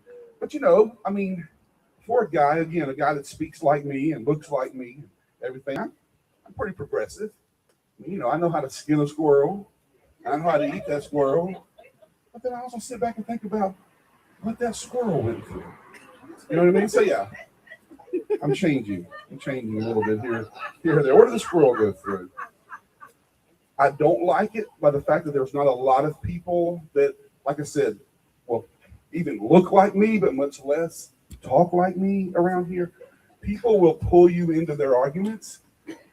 Yeah, people will want to include you because they think they.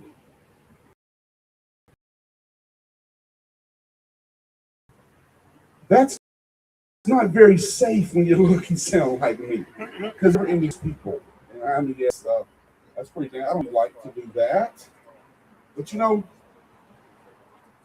as I get older, I also realize that we can't really trust all the same people that we used to be able to trust. I mean, priests have had a pretty bad run, right? Teachers, I'm a teacher myself. Can't really just trust and do whatever teachers say anymore. Yeah, teaching and stand-up comedy. Yeah, I'm all about the money, baby. All about the money. But you know, you can't believe it. Some people will believe anything, though. I love to read about and hear about cults. Cults are great. The stuff that white people will believe. It's crazy. It's really, really, really crazy. The stuff that white people will believe. Yeah, things aren't going real good. But the guy down here under this tent, he says the aliens are going to come get us. Well, hell yeah. Let's cut our shit and go with him. That sounds great. Let's do that. I don't know. It's something else. And I also, the cult leaders always want to have lots of wives. And everybody's okay with it.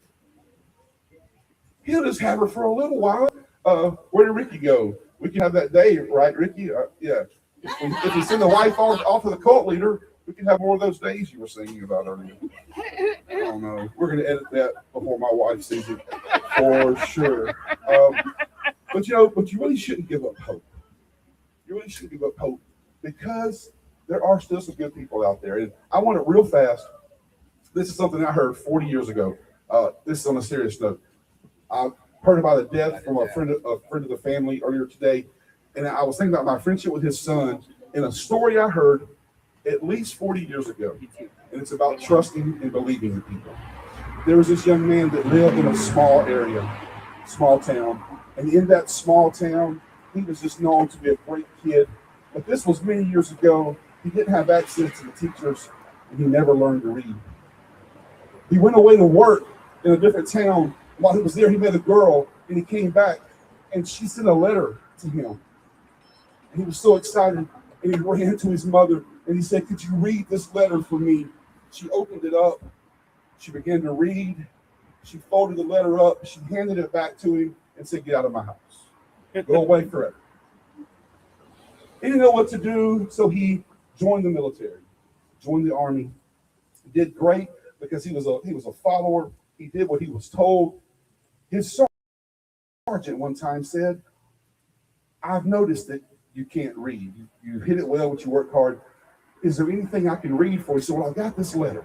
And he hands it to him. I'm trying to go fast now. So the sergeant reads the letter.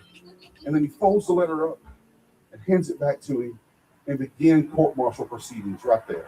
Kicked out of the military.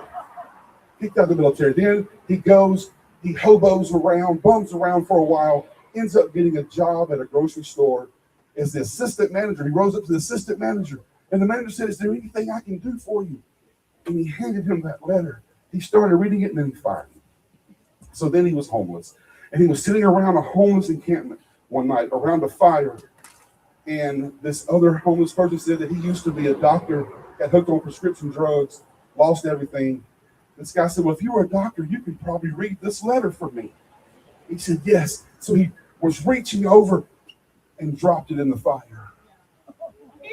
Stop believing in people.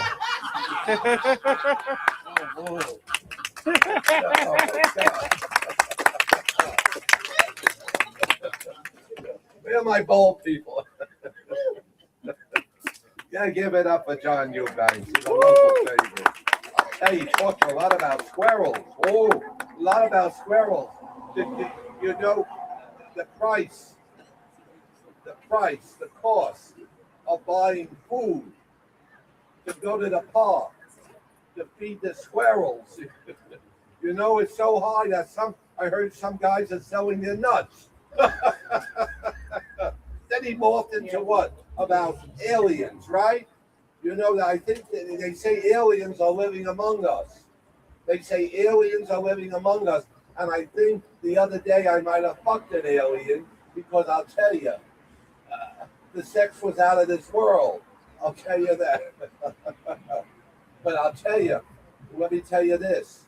Let me tell you, you know, you have to spend so much money now to buy a telescope to observe the night sky. The price of buying a telescope is so expensive that I'll tell you, you might have to sell Uranus. I'll tell you.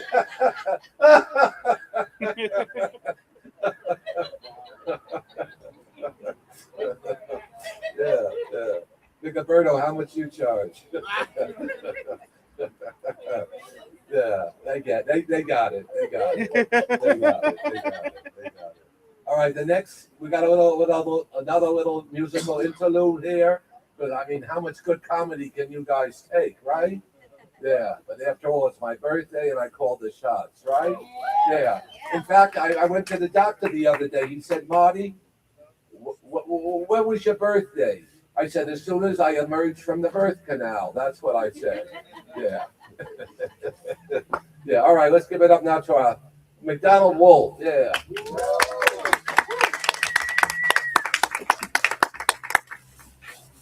He's getting his phone set up. That's okay. Everyone needs to extra time at times. It's no rush. It's been a great show. Great show. I'll tell you. I haven't had this much fun since the Allied forces liberated a Nazi-controlled Europe. I'll tell you. Yeah. I'll tell you.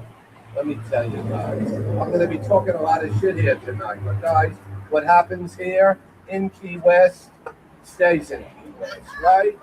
Yeah. Give it up for Key West. Fuck the conks. Yeah. In fact, I said that the other night at a set down in the Keys. A woman said, fuck you, yeah.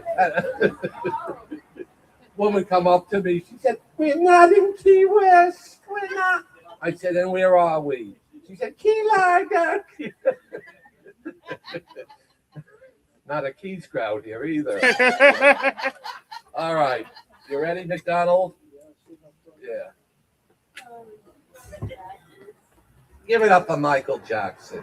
Yeah.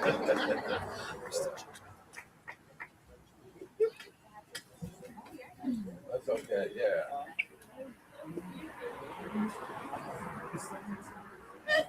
I'll tell you guys, I like the feeling of a mic in my hand. Yeah. It could be a mic, or it could be Eduardo, or it could be a Gonzalo. Yeah.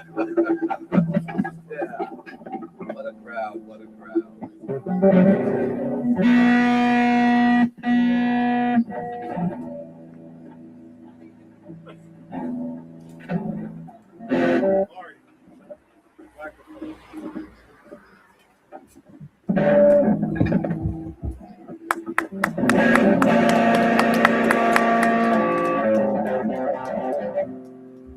Hi, how you doing? I'm McDonald Wolf. I got some songs.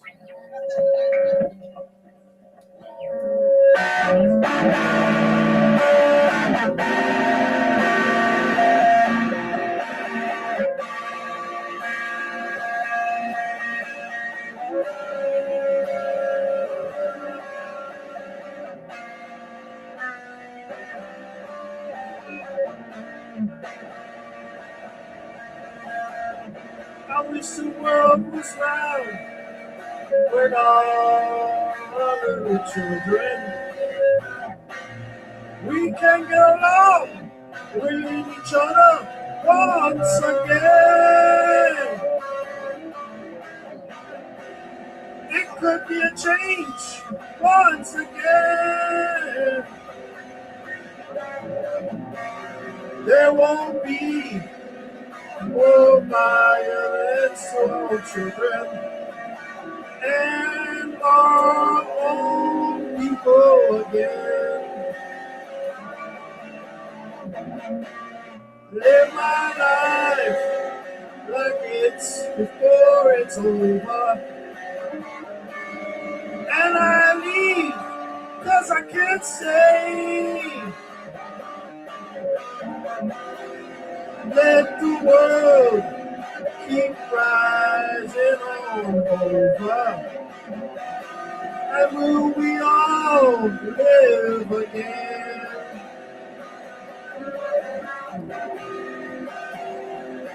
Everybody's got to take a hand. Everybody's got to reach a hand. Everybody's got to give a hand.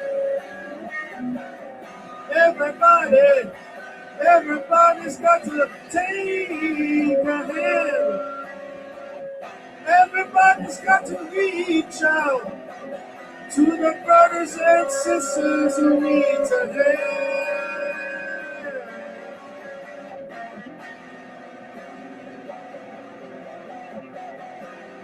I love you. I told you many times now. Do you understand what I'm saying? All my love for you belongs to me and you, and happy ever after. We all will live again another day. Preaching out. Everybody's got to reach a hand. Everybody's got to give a hand. Everybody's got to take a hand. Everybody's got to reach out to the brothers and sisters who need a hand. Everybody's got to take a hand. Yeah. Everybody's got to reach a hand. Everybody's got to give a hand. Everybody's got to take a hand. Everybody's got to reach a hand. Everybody's got to reach a hand. Oh yeah. Everybody's got to give a hand. Everybody's got to reach a hand.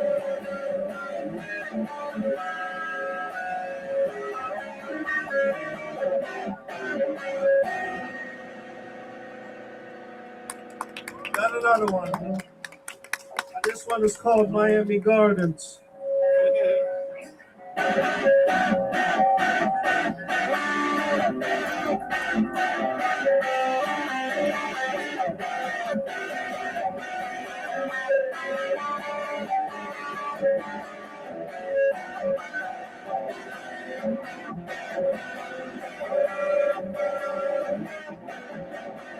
Some other people think they know me, but they don't seem to really know me.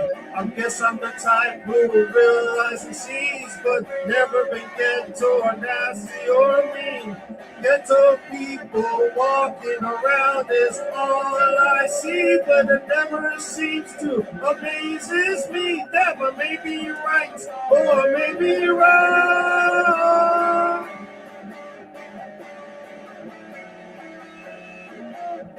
Miami Gardens. Miami Gardens. Miami Gardens.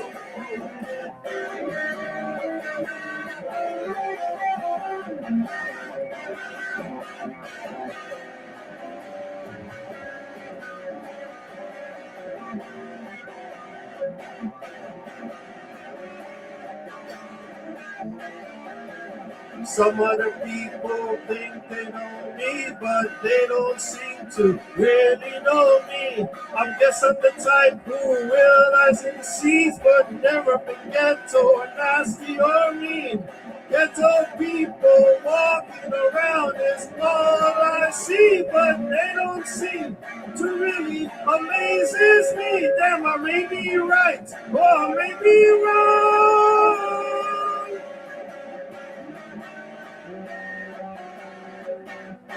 Miami Gardens. Miami Gardens.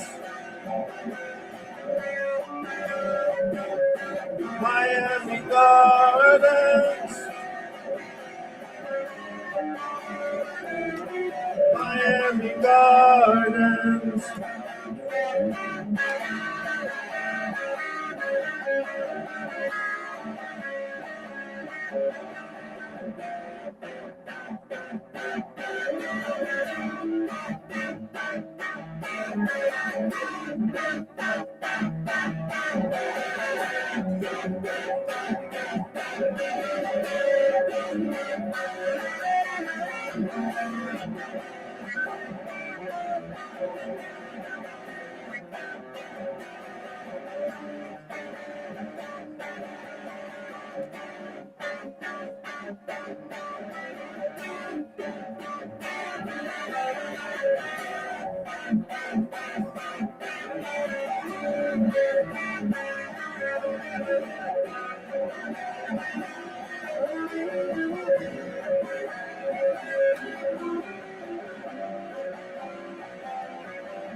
Thank you all very much, and good night.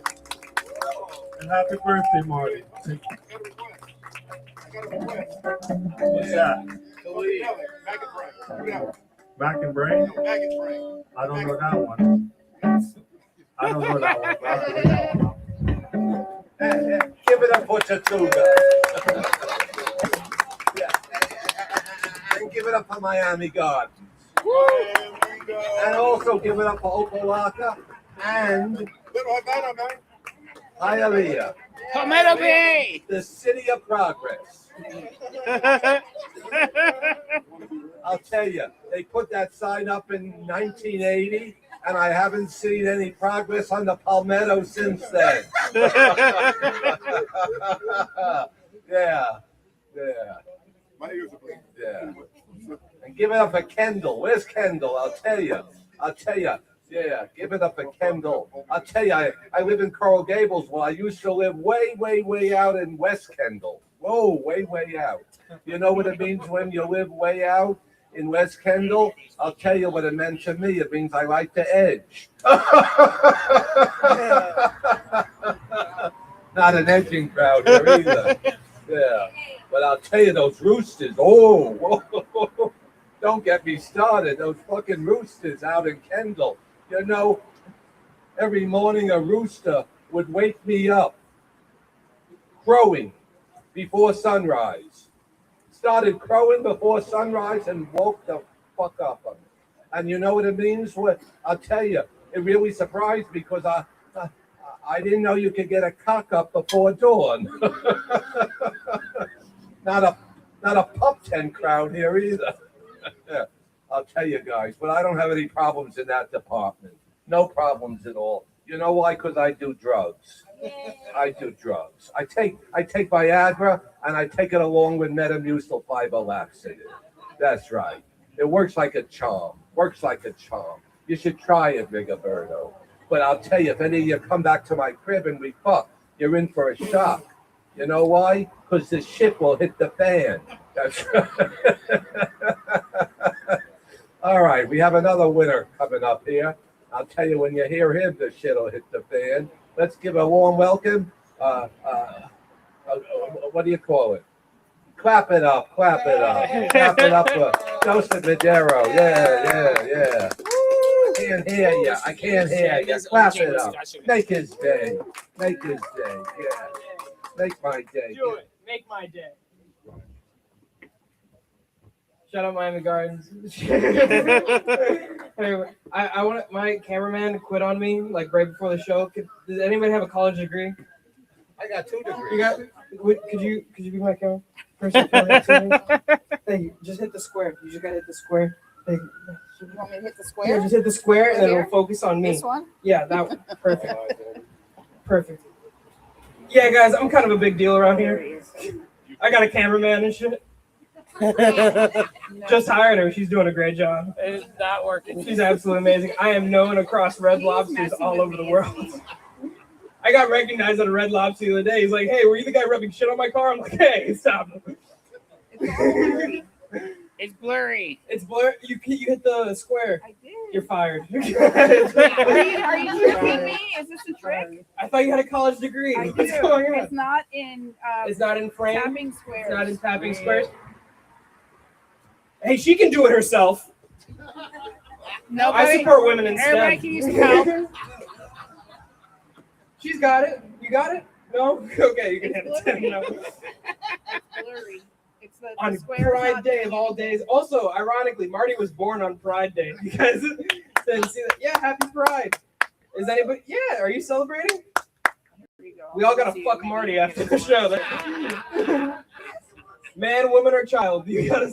There we go. We're actually doing an after party at his house.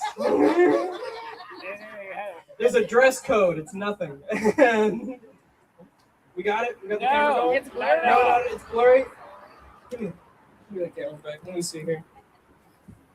You guys turned it off. I didn't do anything. You told me to touch the No, square. I'm kidding. It's fine. Here, give it one more shot. Just point it at me. You see, here, get my face in the shot Oh, right there. Get my good side. It's all of them.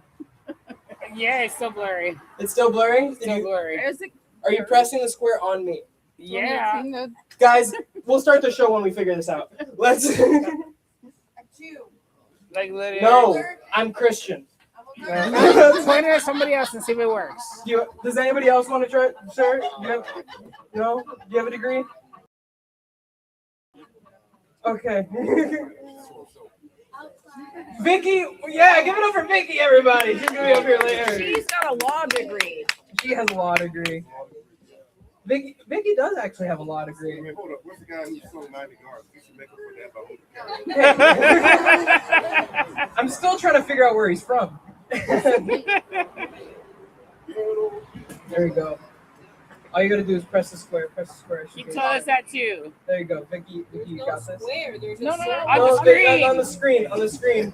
Oh, okay. Guys, I promise we're gonna start the show soon.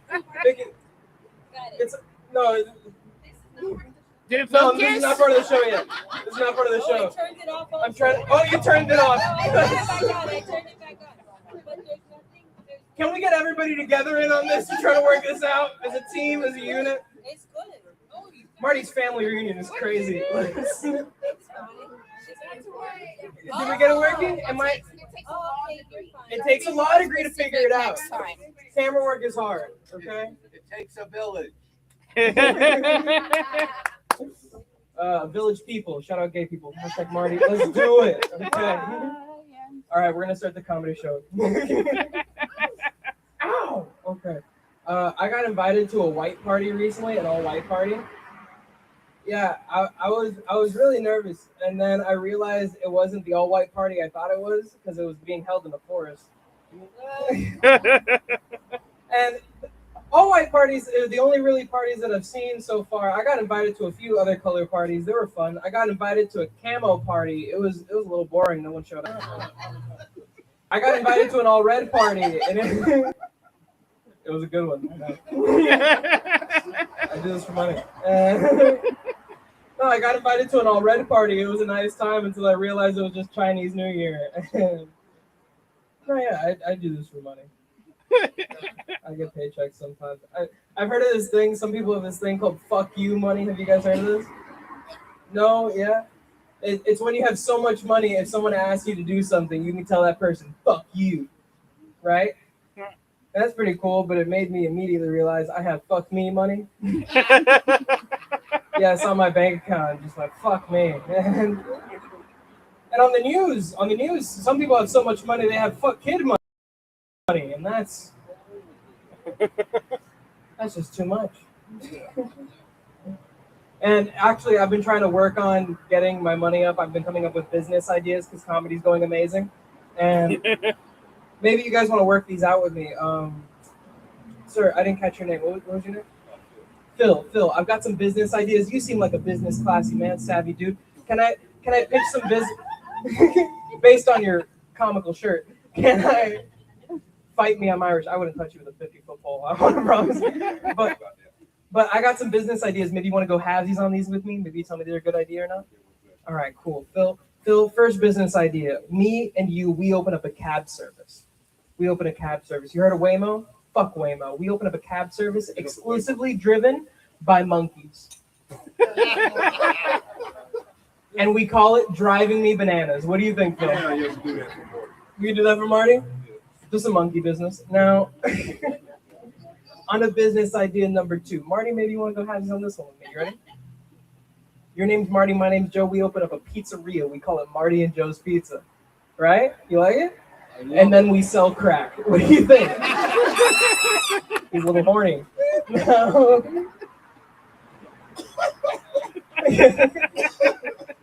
And a lot of people are saying that I'm evil for trying to pursue money, and I don't think that's true. A lot of people are saying that money is the root of all evil. I don't think that's true. Because it's not that money is inherently evil, it's just that people that have the money right now are the ones doing evil stuff with it. Because me personally, I don't do anything evil with my money. Me, I get money, I buy chicken nuggets. Yeah, and there's nothing evil about that unless you're a chicken. But people with the money, they're not using it to eat chicken nuggets. No, they're using it to eat babies. And that's horrible. But it actually brings me to my third business idea. It's a Chick-fil-A marketing campaign. Just a baby on an island holding up a sign that says "Eat more chicken." We'll call it Kids Filet. What do you guys think?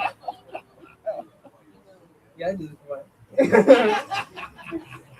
I'm a hit in all demographics, especially billionaires. Now, but I've been trying to be a better person. That's been my personal goal recently. Yeah, I'm trying to quit smoking. Right now, this is a horrible place to do it, but I'm trying to quit smoking. Don't offer me a cigarette. You suck. Cigarettes. And okay. No, I'm trying to quit smoking. I don't smoke cigarettes or anything like that. That stuff will kill you. I just smoke meth. And no, and it's hard to quit smoking because I hang out with a lot of cigarette smokers. You know, cigarette smokers, they always want a cigarette. I was hanging out with my uncle the other day. We're sitting down having a nice chat. He starts pulling out a cigarette, starts smoking it. I'm just like, hey, man, I don't think you should be doing that. I felt like a hero. He looked at me and he's just like, what, you got a problem with me? Got a problem with the way I live? I'm like, no. We're just about to get kicked out of Chili's. No, I don't smoke cigarettes. I do smoke a little weed. Yeah. That's my drug of choice. Yeah. I like weed. Weed is really the only drug that I can do because I have a really addictive personality. Like, I try something once, I like it too much, I keep on doing it over and over again. Same reason I can't kiss boys. But I like weed. I like weed. You know, and I think it's fucked up that I smoke weed. I was a product of the Miami-Dade DARE program. Woo! Did you guys do DARE growing up? Yeah. Yeah? Did it Makes work? you do drugs. Oh. No. I could tell. No. DARE didn't work. It didn't work for anybody. And the reason I think DARE didn't work is because they made it way too much fun as a kid.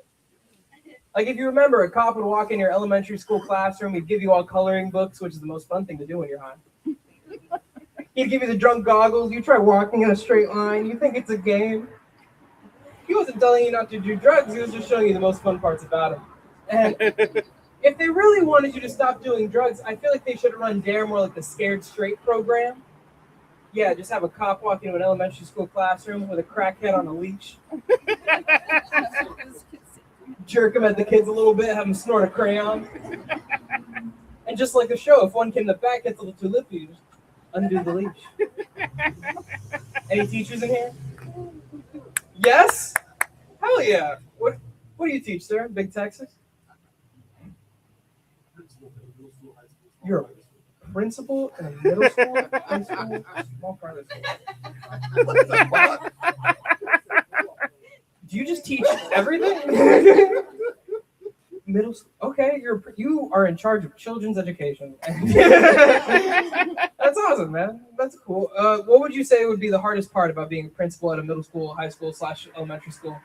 The kids. The parents, for sure. That's damn right. You know, I always thought the same thing, but my mom was a teacher. So I just realized the whole system's fucked up. My mom would always tell me the same thing whenever she found out I smoked weed. She's like, you shouldn't do that. It's weed. It makes you lazy. It makes you stupid. And it makes you a criminal. And guys, I like to say I haven't been lazy a day in my life.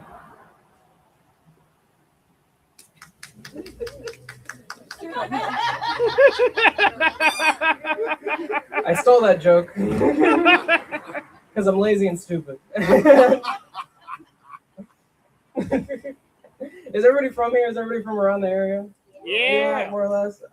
I grew up in Miami my entire life. For a while growing up, I always thought Miami was the capital of Florida because I had a public school education. Shout out Big Texas. And because Pitbull was my Christ. Shut up. Now,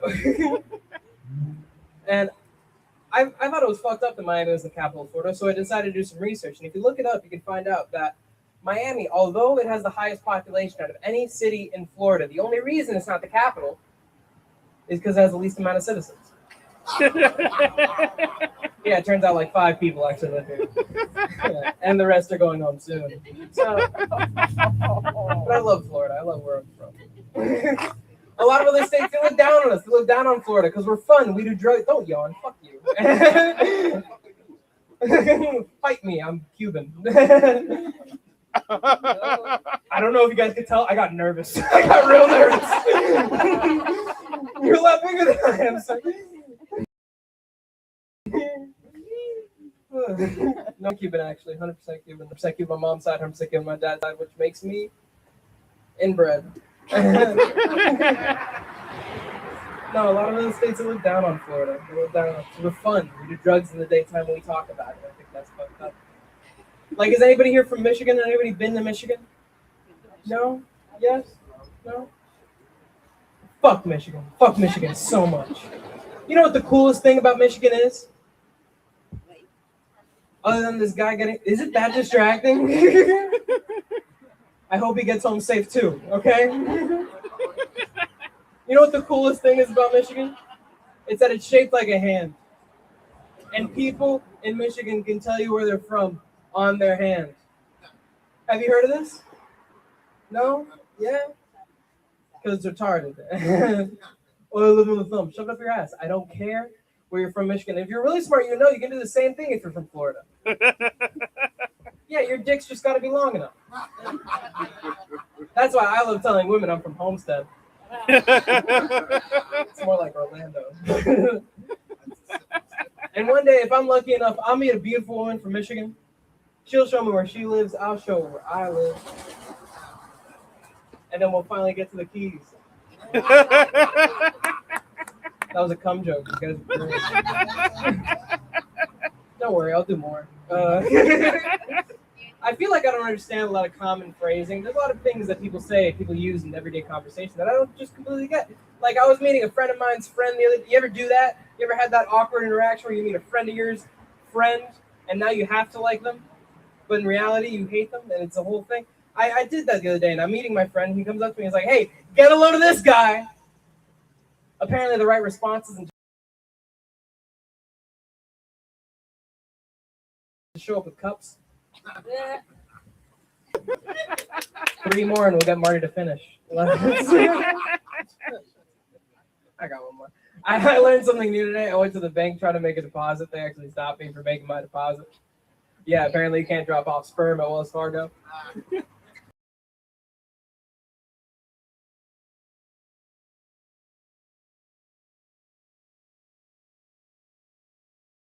It's just not that kind of.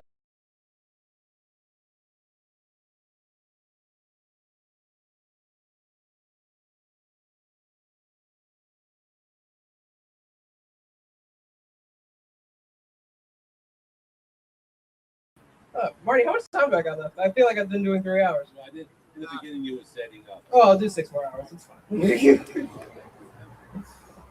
Oh no, I had this the day. I had this idea, this concept.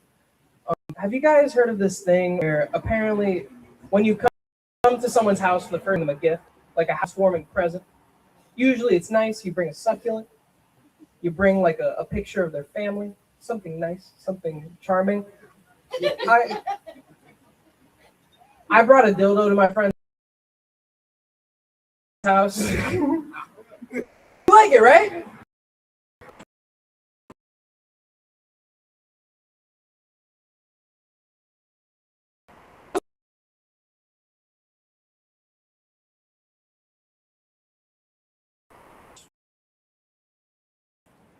Watch it suck. Watch it. No, but you guys are fun. I don't come out often.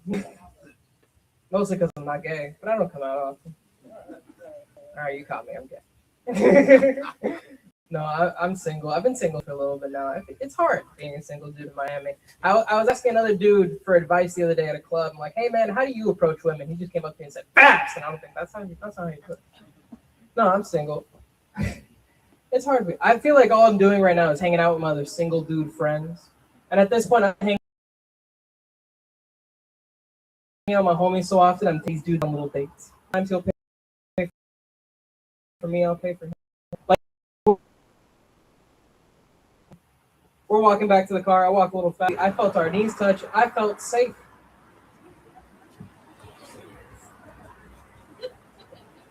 And then I fucked them. I'm not gay. I'm just a good friend. I'm supportive. From behind.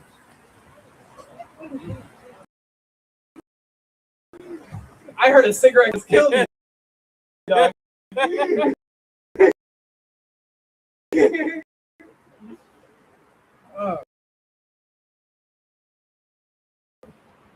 No, I like this shop. I like this back.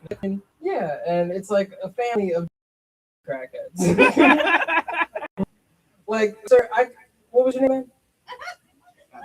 Kevin? How was that movie? I don't know. I haven't made it home yet. Oh, we watched Brokeback Mountain together. Kevin, you look fun. You look like you're from the Keys. You know what I've learned from doing shows in the Keys? There's this terminology for anybody who's born and raised in the Keys. They're called conks. And if you move to the Keys, after a few years, you're called a freshwater conk.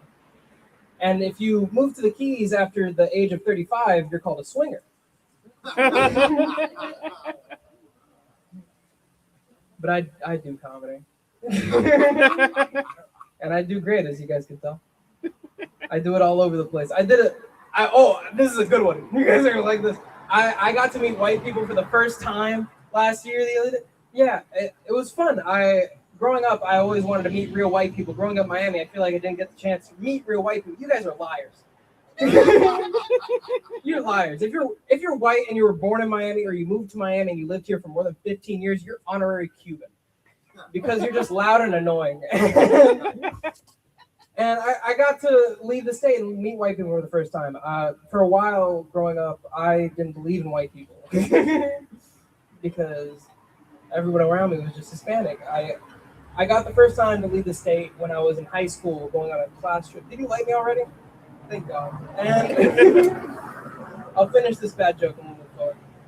No, I got to leave Miami for the first time. I was going to Los Angeles, and I was super excited because I was like, oh, I'm gonna meet white people. I'm gonna meet white people. I get there, mad Mexican. We were in Long Beach the entire time. I get my second chance. We're going to Chicago. I'm going to do comedy. I'm like, oh, I'm gonna meet white people. I'm gonna meet white people the first time. We were in Chinatown the entire time. Next time, I got to go to North Carolina, and it was in the middle of Raleigh, and genuinely, you guys do not deserve the reputation that you have as white people. white people, do you know the reputation that you have? You're just so darn friendly. No, you're racist. You guys are racist. And I want to say proudly, you guys are not the most racist race that I know, because white people, at least you guys like each other. My abuela doesn't even like me. I was hanging out with my abuela the other day. We're sitting down having a nice chat. She heard this thumping from across the block. I'm like, abuela, what is that? She's like, that's your uncle's house down the. I'm like, that's crazy. She's like, give me a second. I'm going to call him to stop. She calls him. 2 hours later, the music got louder. It's just boom, boom, boom, boom, boom. She gets pissed. She gets fed up. And she's like, you know what? I'll be right back. She leaves the room. 10 minutes later, she comes back. I'm like, abuela, the music stopped. What happened? I called ICE. They gave me $2,000 for all of them. And then with that money, we used it to pay for the Wi-Fi to call my uncle on WhatsApp. Thank you so much. I've been Joseph Madero. You guys have been a pleasure. Let's do this again sometime. And give it up for Marty. He has it's his birthday. And he has many more. Thank you. Give it up for Single in Miami. Whoa. Tell you, I did speed dating last week. I'll tell you, I was rejected more in 10 minutes than I've been rejected in the last 7 decades. I'll tell you that. I'll tell you, but occasionally I get lucky. Don't kid yourself. The other night I was in the throes of passion. Oh, yeah.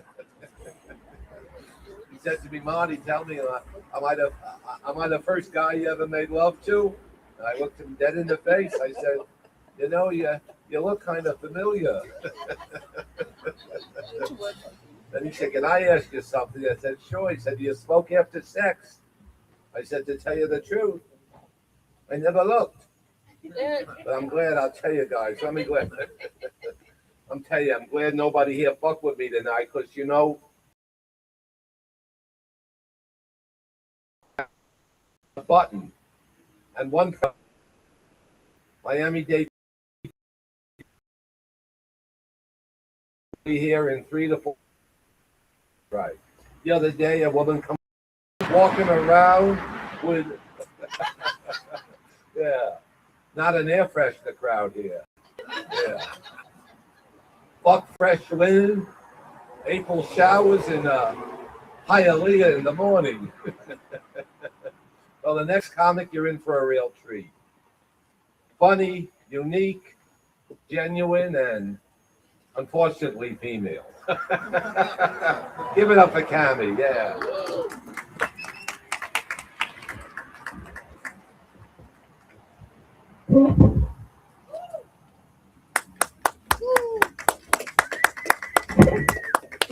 Thank you, Marty. Yes, I am a female. It is true. I am a lady. But I gotta say, I have moments that I feel like I have a lot of masculine energy.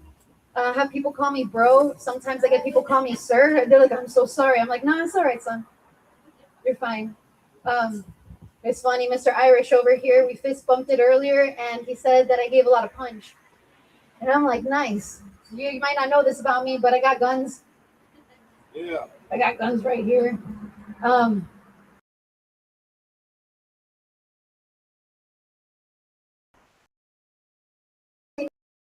Not here. Name it lets you know where.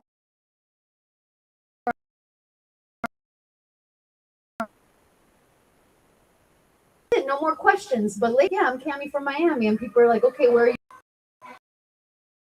And then I have to figure out if they're racist. What kind of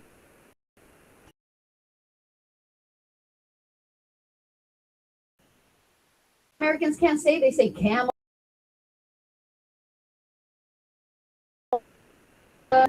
It's a hard one. Started going.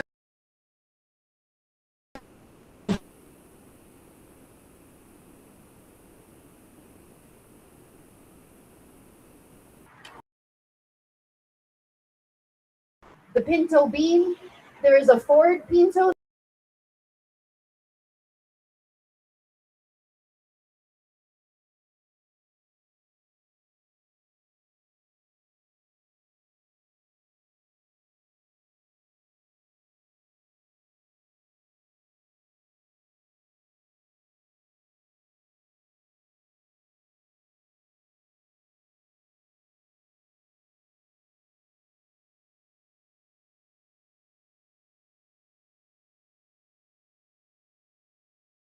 I have a lot of Mr. Bean energy.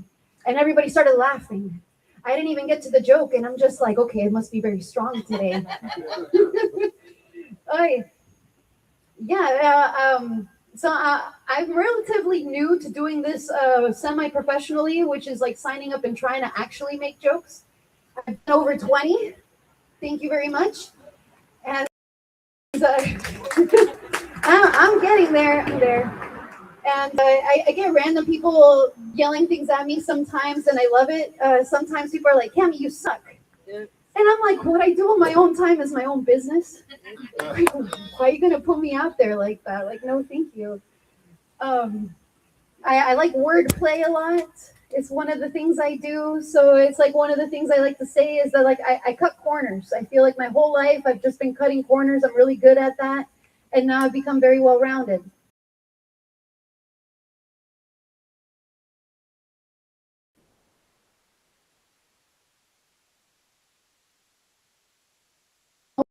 Get you guys. Oh man. Notes here all of the time. I feel like I grew into adulthood with no supervision. Thank you. And now I'm just looking for an adult that adults harder than I do. But it just turns out we're all just faking it. And I'm like, all right, I can do this too. Yeah, man, I have no idea what's going on. We're gonna have a great time. This shit's great. So another thing about me is I'm a stoner. Woo! Thank you guys. I have rocks in my pocket right now. Got a whole bunch of crystals. I'll be that girl. I'll be like, when's your birthday? What's your zodiac sign? I am also the one that if you don't believe in that stuff, I'll make you question your beliefs. And that fuels my spirit so hard. I'm like, yes, ask me more questions. I also, another thing about me is that like in my wallet, I have a fake mustache for emergencies. You never know when people are going to be coming out with their mustaches. I want to bring my own, so I can't grow one.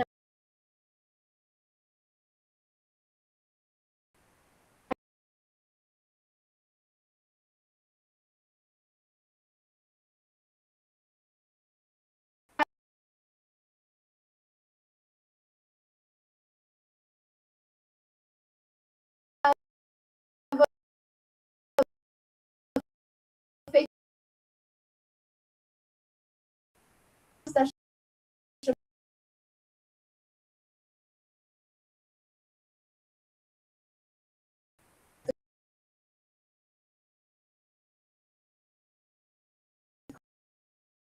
Call it my emergency stash.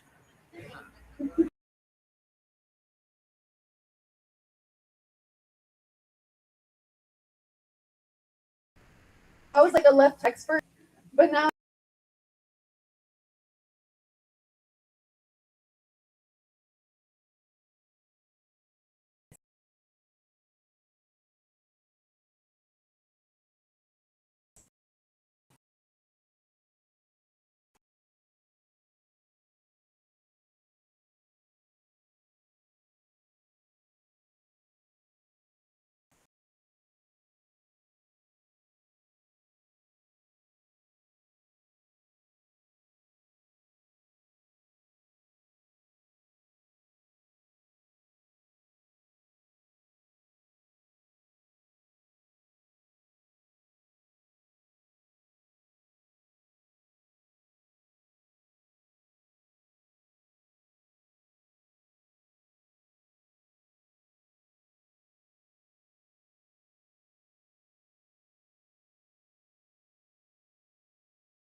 I have a lot of laughs. I love to laugh. I decided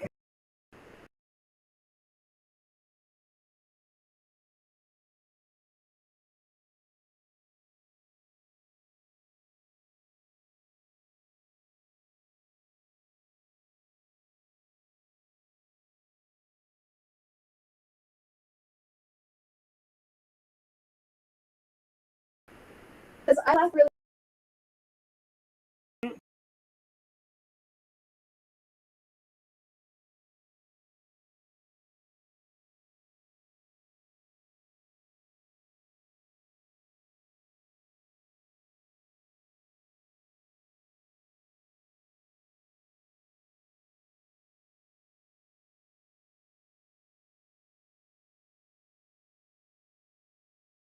And they're like, Cam, you all right? I'm like, I'm having a blast, guys. Sometimes I feel like this life is just a TV show for me, and I'm just like, this is great, guys. I love this. This is so much fun. So I need a lot of help.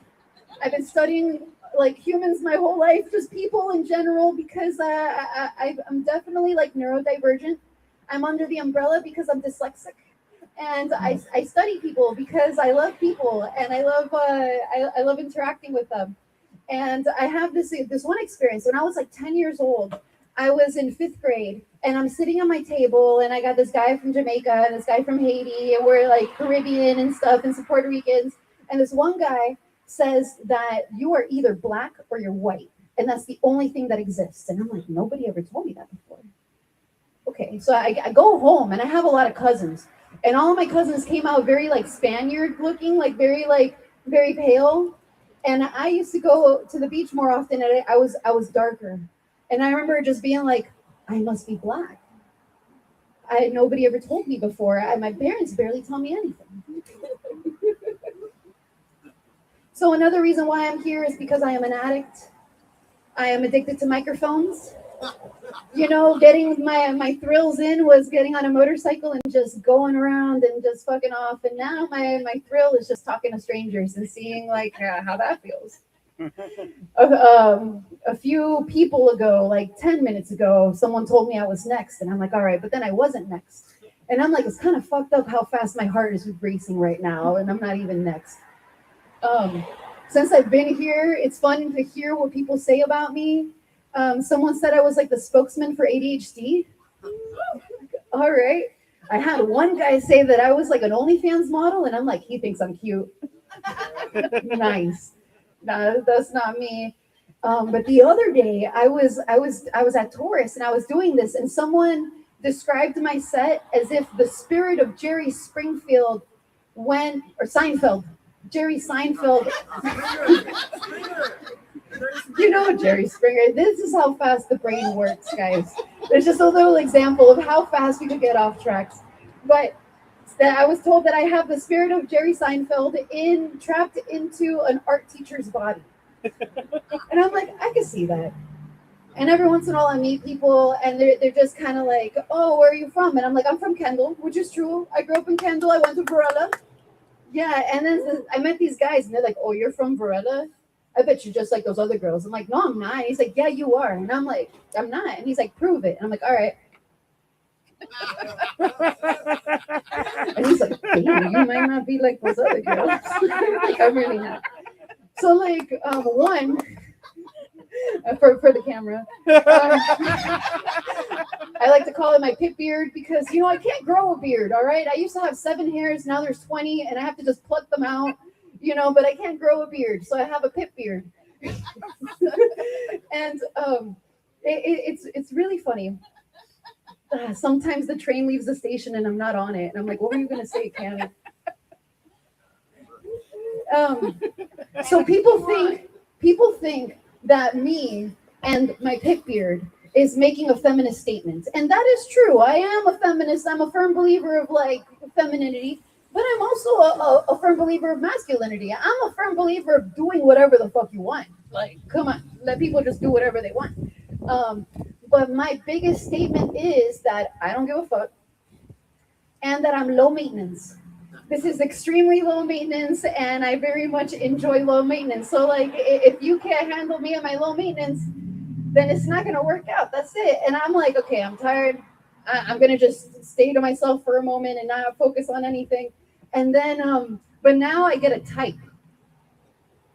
I get a type now. And they're just kind of like, I remember I stretched once, and this guy came really close to me, and he's like, and I'm like, what the fuck, bro? And he's like, it's just been such a long time. And I'm like, dude, no. That, like, I'm gonna have a gun strap, but instead of having a gun, I'm gonna roll up a newspaper, and I am just gonna like smack people with it, and I'll be like, no, come on, like that. I don't know who raised you. Speaking of raising, so like, I'm raising my dad now.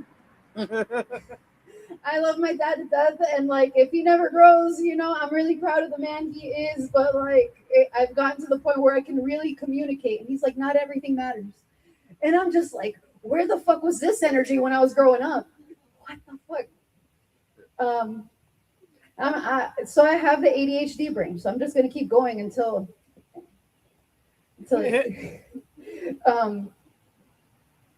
but then the train leaves the station without me on it, and it just keeps going.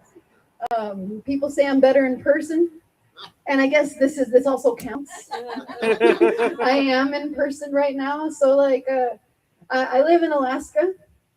That's the thing about me. I ended up in Alaska. I've been there year round since 2018, and I live out here now. I came back to visit my family and stuff and see my mom.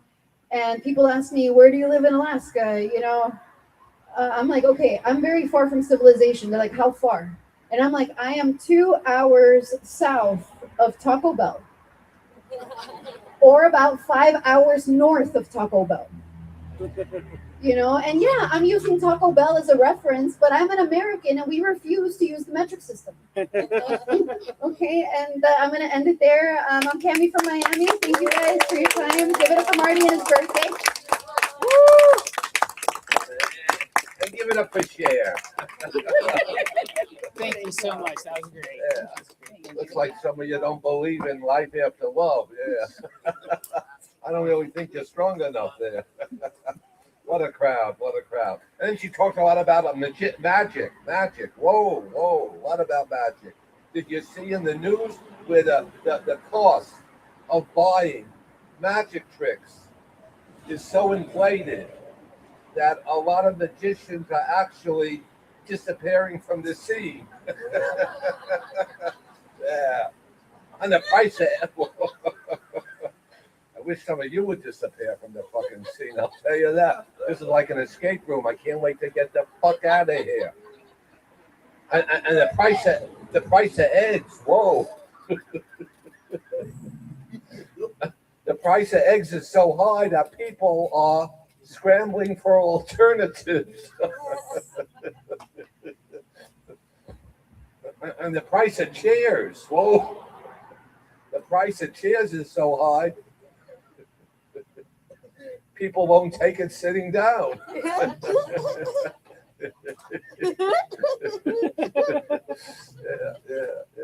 And did you see? There was a big protest the other day. People are protesting the price of prosthetic limbs. They're protesting the price of prosthetic limbs. But you know what the pharmacies are saying? The medical supply pharmacies are saying? They said they don't have a leg to stand. Yeah, don't stop me now. I'm on a roll. Yeah. After all, this is like spoken word, right? Yeah. I know that I'm old, but you haven't a clue. Those of you who would want me are numbered quite few. There's no doubt about it that aging brings fears. Like my head and my dick haven't had a blowjob in years. Last night I had a terrible fright. Terrible fright. I mistook a Viagra for a sleeping pill, and I'll tell you guys, I was up the whole fucking night. I'm not complaining, but this much is true. What I used to do all night now takes me all night to do. For the older I get, the more that I see, not only can I not come, but it's all so much harder to be.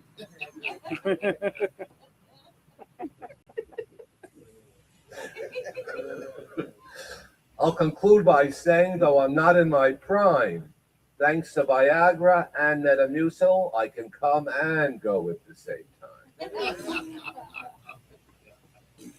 So alas, not a Shakespeare crowd here either. Every year that I celebrate is a birthday gift that I'll take.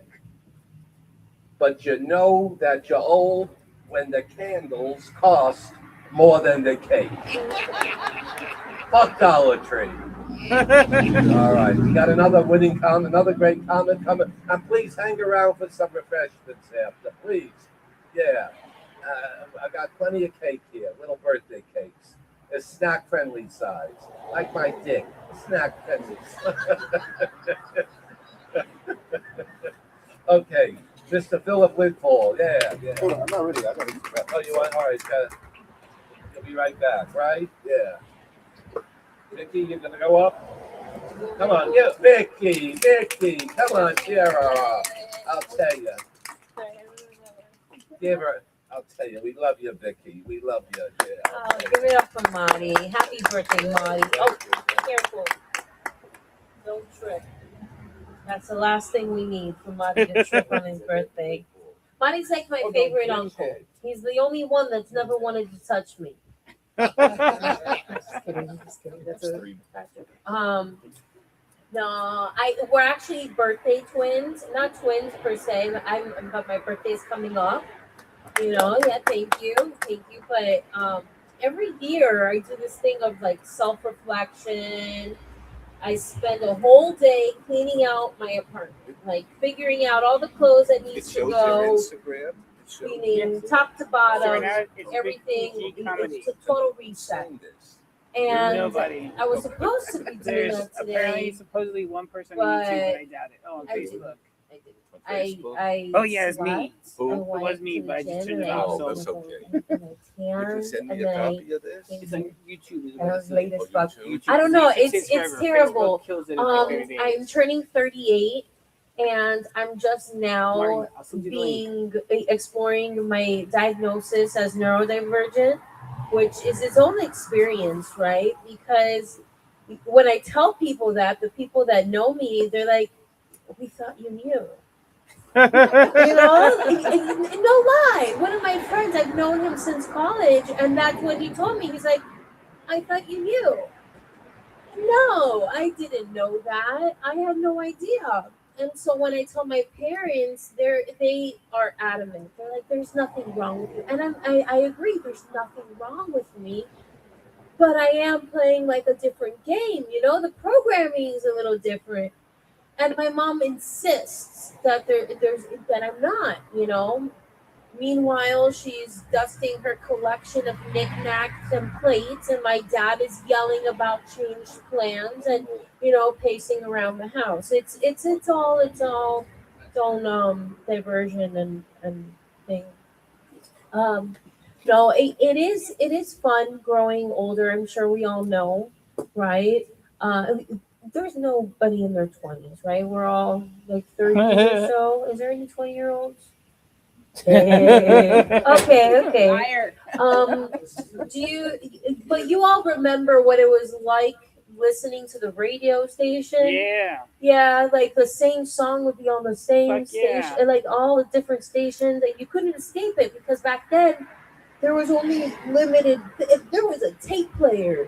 Like I had a fucking tape player until until like high school, and it was insane because now as a 38-year-old, I listen to the same music I listened to back then. I listen to the same vibes because I like it better. It's nostalgia. And I was at the gym the other day, and I was listening to some R&B, and Usher comes on. Usher comes on. Confessions number 2, right? So I didn't realize that there's a whole Confessions number 1. It's not really Confessions number 1, it's just Confessions. And I realize now why it didn't hit. It was just him crying and saying, "I did really bad things." Literally, that's like the whole song. He did really, really bad things. But the Confessions number 2 song, it got a lot more traction, I guess, right? And I'm listening to it, and I'm halfway through my squat, and I'm getting mad. I'm upset, okay? Because there's a lot of people here that are from the last month or whatever, and I'm going through a breakup, and all I can think of is, what the fuck? I would be so mad if I was chilly back in the day, and I had to listen to the station, and all I would hear is this man sobbing and crying and telling me about how his cheating impacted his life. Like, are you crazy? And then, not only that, to use her biblical name. I'm sorry, Alexis, or whatever the fuck he says. No, no, no, no. Age has made me realize that he is a very lucky man that Chili was not a 20-year-old Latina. Because in my day, I would have gone off on him. I think that I would have, I don't know what I would have done. I like to say I'm crazy, but I'm not that crazy. Because being that crazy takes a lot of energy. It takes a lot of effort. It takes a lot of, it takes a lot more gumption to go do the crazy shit that we all think that we're gonna do, right? At least I think so. But I think, there's a whole. Boom, boom, boom, boom, boom. There's a whole dichotomy, like, they were talking about earlier how I have a law degree, right? I think that that surprises a lot of people, right? Because you see me in court and you're like, oh, that makes sense. And then you meet me outside of court. Like, you're a lawyer? Uh, yeah, I'm a lawyer. I mean, and it boggles my brain too, right? Because one of my clients, I had met with him. I just won a big trial, my first big win, right, in trial. Thank you. And well, but here's the thing: the client, before we were meeting and we were talking, it was property damage, and I'm defending, and I go, and apparently I was talking about the property damage, and I was like, yeah, the big old roof, the big old hole in the roof, like I was talking about the big hole in the roof. That's what I was referring to it. And he was very concerned. He said that I shouldn't refer to it as a big old hole in the roof. And I told him before trial, I was like, it just takes a lot of energy to speak, correctly all the time. I didn't tell him, it's autism. Like it's the thing that I'm just really realizing that I have. But the whole thing was that I go and I'm telling him it's just a lot of energy. We go to trial, do the whole thing. His partner, he wasn't with us in the preparation. The first thing he does comes out of the courtroom. Man, you have to have your office in the courthouse because that's incredible. Everybody, and his whole thing was that I was so much better in the courtroom than I am outside of the courtroom. And I told him, you're missing the point. I don't need to be like that all of the time. Only when I'm in front of the judge. But whatever, it works out because now I'm self-employed and I can tell people these things, right? Employers didn't like it in the past when I would tell people that this is just how I speak, and they have to deal with it. Apparently, when you have other people's clients, you can't just tell them how you feel. But now it's cool because people come to me and I tell them how I feel, and they like me because it works out. Like I explain things how they work. I don't know.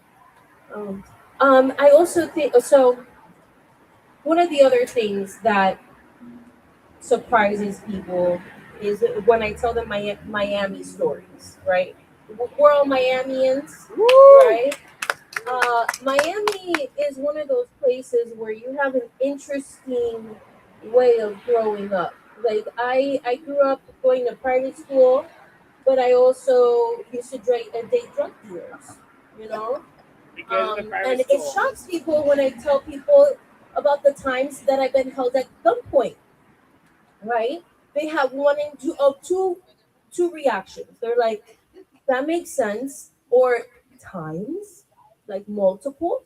And yes, I've been held at gunpoint multiple times. The first time was in the Grove. Me and my sister, we were hotboxing the element, that element 2004.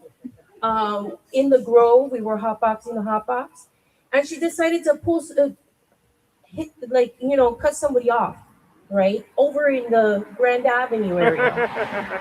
So this man in a lifted ass truck, and I guess he was hotboxing his truck also, because he came out. There was a plume of smoke, and all of a sudden, I see a gun, and I'm in the passenger, And I'm like, oh, fuck.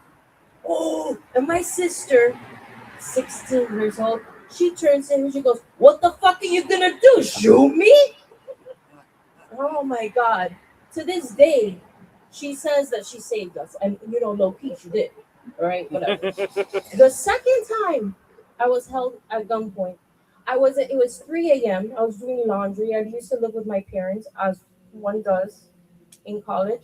And the way it was set up, my laundry was set up, it was connected to their house or to their room. And my dad comes out, and mind you, it's 3 a.m. So full moon. And all I see is my dad, butt booty naked, because that's how he sleeps. It's his house, okay. So he comes out, but luckily, by the grace of God, he was illuminated by the moonlight. So all I saw was the shape of his body, which can be described as a baby manatee just backlit, all right, and a little red light tracing to the floor. I'm like, oh shit, Dad, it's me. Victoria, what are you doing? I'm doing laundry. You need to, time management bullshit, yelling at me while he still has the gun, like pointed at me. Right, whatever. The third and final time, because I know better now, that I was held at gunpoint. God, hopefully. It was Thanksgiving. I was going to the turkey trot. It was 5 a.m. because I was a crazy psycho person back then. And I decide, it's 8:36. I'm driving, and I see these cars, and they're going like this. And I see the front car go outside of his driver. He's still driving, but he somehow points a gun to the car in the back. And I'm like, oh shit. So I call 911. The car in the back books it, as a smart person does, right? What do? I call 911. And I'm Jason Bourne in that moment. And I tell him, hey, listen, I just saw. And I tell them what I just saw. I'm like, I'm going to get as close to the license plate as possible. And I'm going to have one chance to tell you the license plate. And you have to write it down. And the dispatcher's obviously like, ma'am, don't do that. And I was like, I'm going to do it. I have one chance. So, of course, it's 5 a.m. No one else is around. And I'm as close to the person as possible. And I get the license plate. And I tell the person, and of course, there's no one else around. So he realizes what I'm doing and pulls next to me. And then we're slowing to a stop. And I'm like, oh shit. So I see him and I'm describing him. Okay, I'm like, this is what he looks like. And then he points a gun at me. And I'm like, oh shit. And all I can think to say in that moment was, what the fuck are you gonna do? Shoot me? And it worked out. It worked out in the end of the day. I wish I was that cool to have quoted my sister, but it definitely, I'm here. So thank you so much, Marty. Happy birthday. Happy birthday. The happiest birthday to you, my friend. Thank you.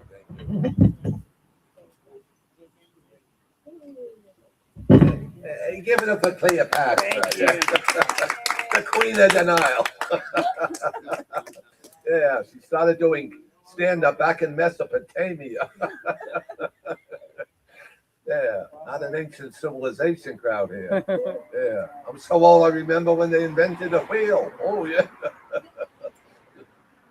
I'm so old I remember when the Great Wall of China was just good.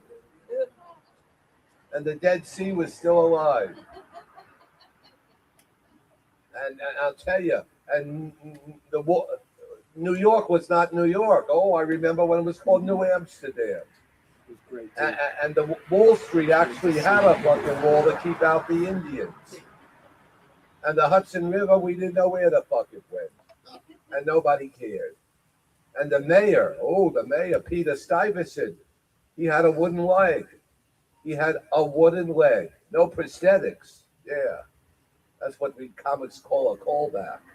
He had a wooden leg, and you know how he died? He died in a fire because he was extremely extremely flammable. Yeah. But I'll tell you, we got another comic. He's coming up now, and he's really, I'll tell you, he's a local comic. He's funny. He's amusing. His name is Richard. His name is Richard. So I guess all you can say, you don't know Dick. But now you will. Come on up, Richard. Yeah. Yeah.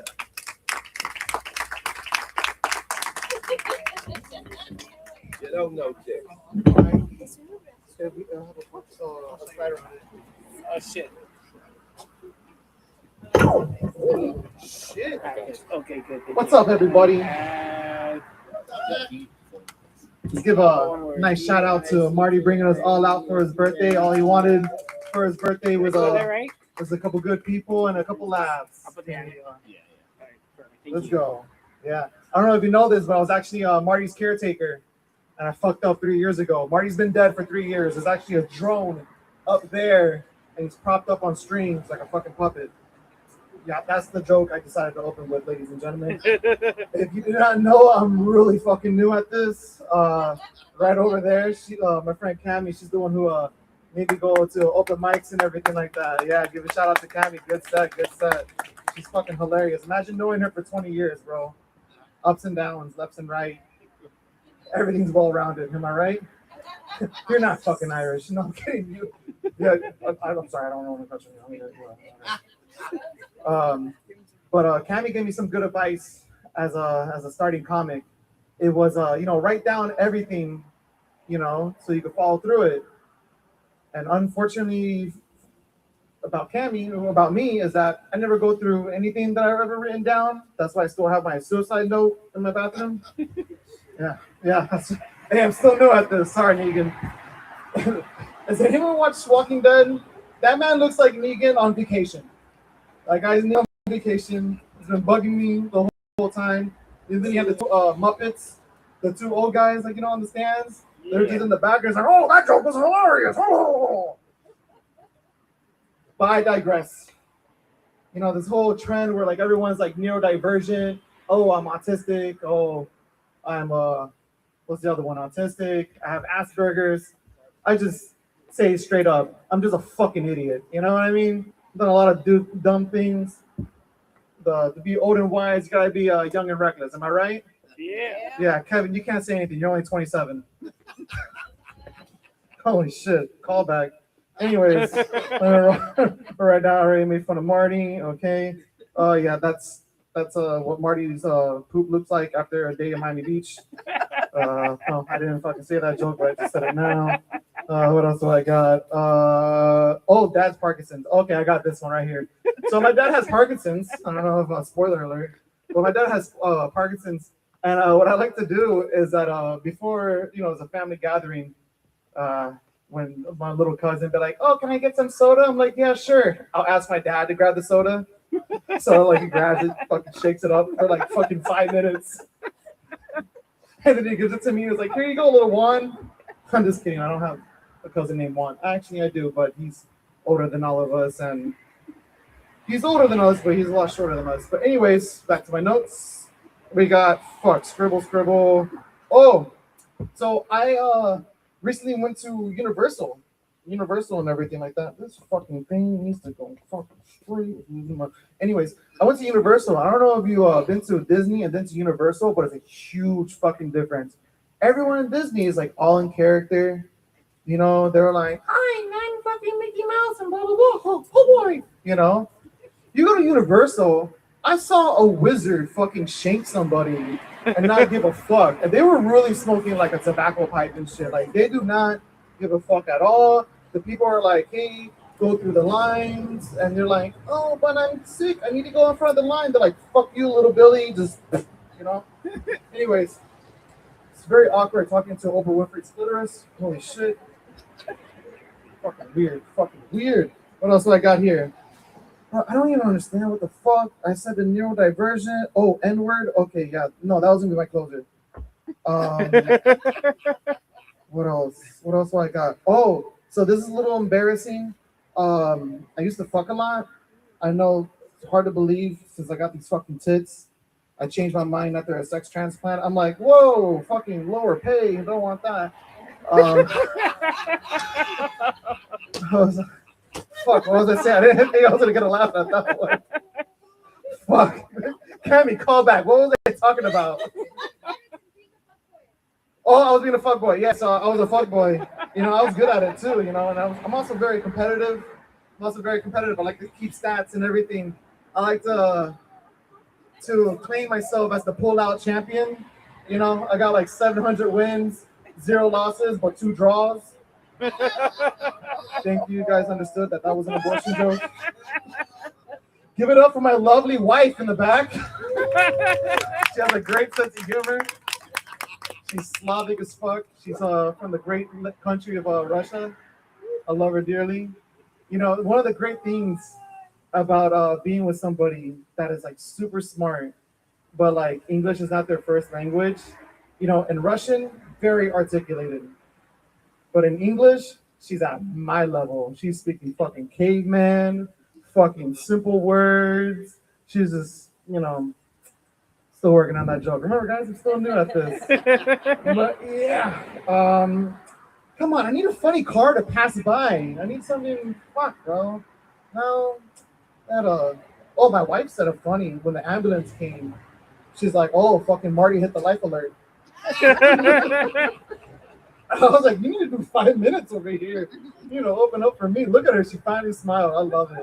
It's very hard to get a Slavic woman to fucking smile. Anyways, I'll just go ahead and save this joke. Believe it or not, this is not a bit. This is real. I was on mute until I was 4 years old. Now I can't shut the fuck up. But I was mute until I was 4 years old. I had viral meningitis when I was 10 months old. And oh, there we go. There's the police. You call the life alert? You son of a bitch. What the fuck was I saying? Like Cammy said, the train left and fucking, where's my parents? It's Some on shit your like hand. that. Anyways. You're not my dad. Oh, I was mute. There you go. Fuck yeah, Kevin. That's that young 27-year-old fucking memory right there. Give it up for fucking Kevin, not making me look like a dick. Spoiler alert, when your name is Richard, your whole life is a dick joke. Speaking of dick joke and ADD, because I was halfway through a joke, my mom named me Richard, and my last name is Fuentes. And it took me 24 years to realize that my name in English translates to Dick Fountain. And I was like, are you fucking kidding me? Thank you, lady. No, I need your laugh for approvals because you were laughing at all the jokes. And I was like, bro, if I don't get this little girl in the dress fucking to laugh, I'm gonna fucking die. Oh, I had another joke. Yeah, there we go. So like I was super unprepared. I was like unprepared, like Marty's people going to camp. Almost a little fucked up. This is 2026, bro. We're bringing back the R word back. I love it. Too soon. Oh shit. Where's your little horn? Anyways, so I was a fuckboy. No, pull-out champion. I already did that one. What was the other one? Oh, I was mute. Yeah, there you go. Thank you, Cammy. She's like throwing up the fucking things. So I grew up with a speech impediment and everything like that. I haven't done homework since the second time I did first grade and everything. And so like there's words that are like hard for me to say even to this day. I'm 37 years old. I know I don't believe it. Fucking Kevin looks better than I am. Fucking holy shit. But fucking dude, I don't expect people to laugh at my jokes, and it's really throwing me off. I love you, tie-dye lady. Holy shit. So We'll come to every one of your shows. Don't worry. Fuck yeah.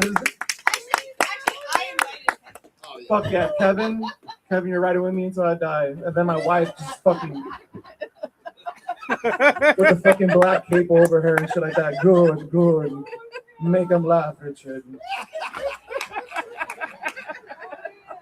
Hey, fun fact, I'm going to fucking Russia next summer. Anyways, I digress from my joke.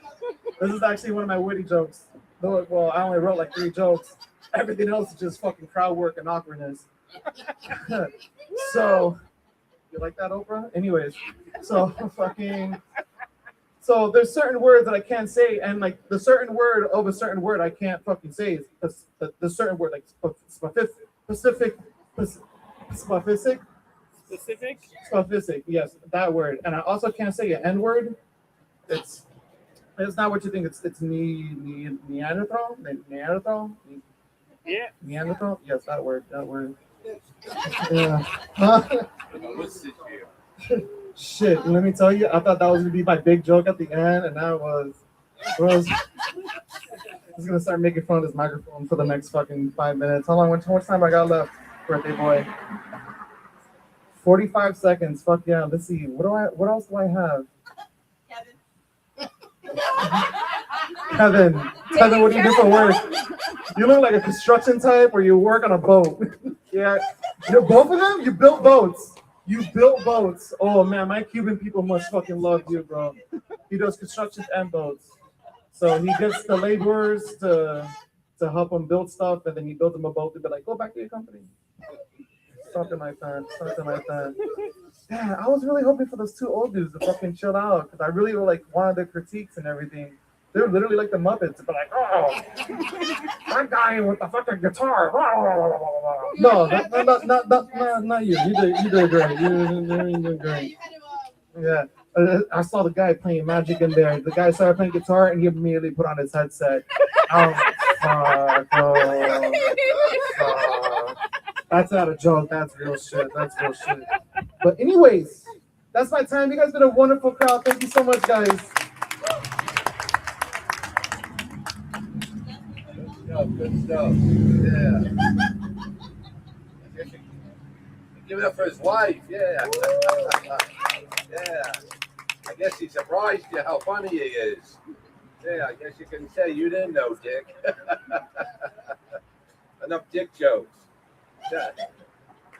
I'll tell you, I was dating a guy, he and his father, they both were named Richard. He and his dad, both Richard. The only way we could distinguish between the two is the father was Big Dick and the son was Little Dick. Yeah.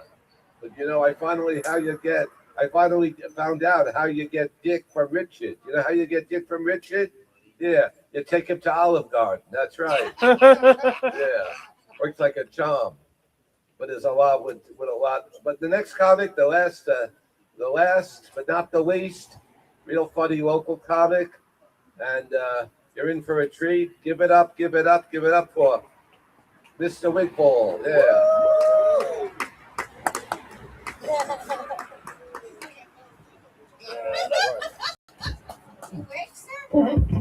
Hello, sir.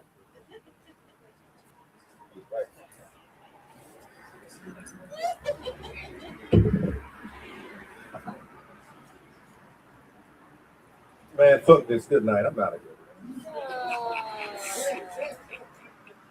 I'm out of here. Where you going? What are you doing?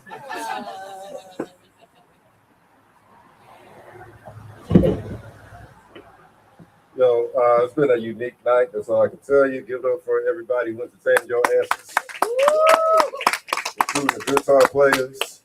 I'm gonna get those two guitar players. I'm gonna be the lead singer. I'm gonna form a heavy metal band called We Have No Talent. I'm gonna get my man right here. He's gonna be the bass player, and his ugly wife, she's gonna be the drummer. Yeah, she's All good. that shit. And we'll sing songs like "New York Is All Right" if you like saxophones and all that shit. And of course, since you're Jewish, happy birthday, Marty. How you doing? Or in Spanish, we say "Felicidades, señor." Whatever the fuck, I don't know. You can be our manager and take all our money. You Jew. Okay, let me stop. Okay. You know, I'm just glad that you're an oven doctor. Now, hey, my grandfather freed your people. He fought in World War II, all right? Black Battalion. Remember that shit. Segregation. And speaking of segregation, you got white people over here and more white people. Okay, let me see.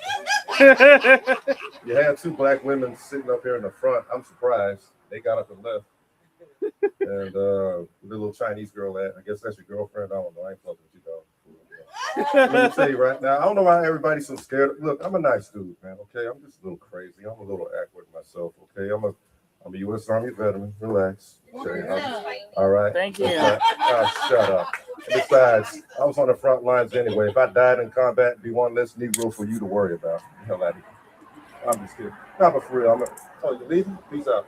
Anyway, but for real though, I'm a crazy combat veteran and all that shit. But nothing was crazier than that dude in the leather jacket and the sequence. Okay, I'm gonna drive on his ass. I know y'all noticed me sitting over here and cringing. I'm gonna tell you right now, man. Who got weed? I said good weed. I mean, shit, man. I know you got a good shit because you got guns pointed at you. You're in the hood and shit. For real, I'm surprised you're still here. I mean, shit happens. Nah, man, but for real, I don't know what the fuck that was. Oh my God. I mean, I ain't driving on nobody, man. I mean, the man came up here and did his shit. But nigga, when I'm sorry, I didn't mean to say that word. I'm sorry. I apologize. No, I don't give a fuck. I call everybody that word, even white people. Shit, learn the true meaning of it. Y'all the worst kind. I'm just kidding. For real, learn the true meaning of it. My man right here in the Bass Pro, he's like, I never heard that before. God damn. He's a witty nigga. Jesus Christ. No, sir. You can tell I am from around here. I did grow up here. I'm originally from South Carolina, so white people up there are different. I mean, they're more friendlier. Now, ever had a fuck? I don't know what it is, man, but I never had a white-only pie in my life. I don't plan on to. Anyway, would you like a sister stick? Nah, for real. I'm pretty sure you have many of those in your lifetime. Anyway, for real. You gonna get fucked tonight? Are you sure? It ain't gonna be by me, because I like pussy. Anyway, besides, you couldn't handle it anyway. Shit, you know what they say about us brothers. Anyway, for real, let me stop. Leave you alone and all that shit. For real. You're gonna get laid. That's right. He's right. He's gonna get laid tonight. That's right. Give it up for Marty. He is now 72 years old. That's what I'm talking about. I didn't mean to put his age out there. I just saw the shit that said 72. Okay, I was born in 1975, so that makes me 21. Anyway, I'm just kidding. Actually, I'm 50 years old. I turned 50 last year, and I said to myself, get in better health, which is I lost some weight, shit, man. But I still love fried chicken. I'm gonna tell you why I love fried chicken. Wanna know why I like fried chicken? Why do you like fried chicken? Because I'm black, nigga. Nah, but for real, I cook my own shit. You know what I'm saying? Food. That's shit for slang, okay? I mean, for real. I cook my own food, man. For real, I make my own fried chicken and shit. I eat watermelon too. It's good. I mean, but you white folks, I need to come up with better, stereotypical jokes because I've been saying that shit since 1619, okay? When you brought our asses over here. For real. Oh, everybody noticed my shirt. She noticed my shirt in the back. He noticed it. Marty, what does this say? Yeah, let's go, mother. Okay. I'm for real though. I have Irish in my bloodline for real. I did my DNA. Well, I'm gonna do my DNA. I found out a lot about my family and shit. Y'all look at me, Latinos. Y'all think I'm Cuban, don't y'all? Nigga, you from South America. What are you talking about? No. That's one thing. Like I speak a little Spanish and shit. Even at my job, I work for the county. I work at Jackson. Okay. Anyway, y'all need. Just in case y'all see me in my uniform, y'all go, oh, you're that comedian. You insulted me. Fuck you, you black sucker. Yeah, your mama, bitch. Your mama, you stringy haired. Okay, let me stop. I'm the only brother up in here because the other black dude, I think he's your buck. Anyway, it's probably Kevin's buck. Come here, boy. I'm gonna make you. Hey, Kevin, I'll give you can get first dibs on Marty tonight. I'm gonna wore out. Hey, what's your name, my man? You said Mao. Mao? Yeah, that's Irish. Oh, yeah, that is Irish. Celtic ass. You can have dibs with Marty too, and of course my man right here, he's bald headed. He probably has a big one too, you know what I'm saying? So just go ahead, play your guitar and just come all over Marty's back. It'll be all right. Marty, you should be lucky you're the sperm that made it because I'm pretty sure the other sperm was straight. Now, don't feel bad. Sometimes I say to myself, I should be lucky that I made it. You know what I'm saying? That's why I hate, when people ask me, I don't care, man. Like I speak a little Spanish and shit, and then say some shit. And then they'd be like, oh, you speak Spanish so good. I'm like, where'd you from? My daddy's dick. I don't know. I mean, shit, that nigga's a sperm donor. I heard many things about him. I heard he's Cuban. I heard he's Puerto Rican. I heard he's Dominican now. And I hear Haitian shit. I'm surprised they didn't say Argentine. But I mean, damn, nigga, shit. Fuck. For real though. You know what I'm saying? And I was gonna say some racist jokes and all that shit. About white people. Well, you want me to do it? That's right. I got a John Brown shirt for you, sweetheart. Don't worry. Hey, you can go on Amazon and get this for like $10.99. Yeah, fight me. I'm Irish. Okay. These jokes are kind of corny though. I came up with them after my years of hearing white people say shit like, "What you call a black guy who's a doctor?" I ain't gonna say that word. Anyway, I'm pretty sure y'all heard it in y'all dinner tables and all that shit during Thanksgiving dinner. I'm pretty sure your household, you had a lot of arguments with your parents and all that shit about, social matters and all that. I can make you my sister. Right on. Anyway, here's a joke for y'all. This is for my white women, okay? Here it goes. What makes white women date black men? White men. Me and a fellow comic came up with that shit, okay? Where my Cubans at? Make some noise. Yeah. What's the Cuban national anthem? Roll, roll, roll your boat. I got another one for you. What's the Haitian national anthem? What is the Haitian national anthem? Roll, roll, roll your boat. Oh no, that's the Coast Guard. Turn around, we're going back to Haiti. You know what I call Dominicans? East Haitians. Dominicans are nothing but Puerto Ricans with no flavor. Dominicans are nothing but Haitians who learn how to speak Spanish.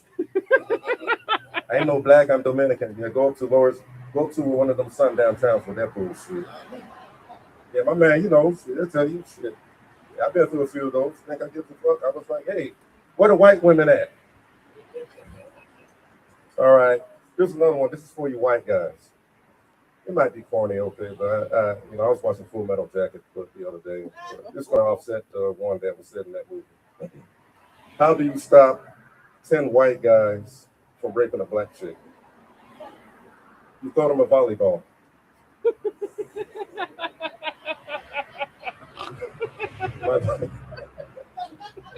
Totally, dude. Okay.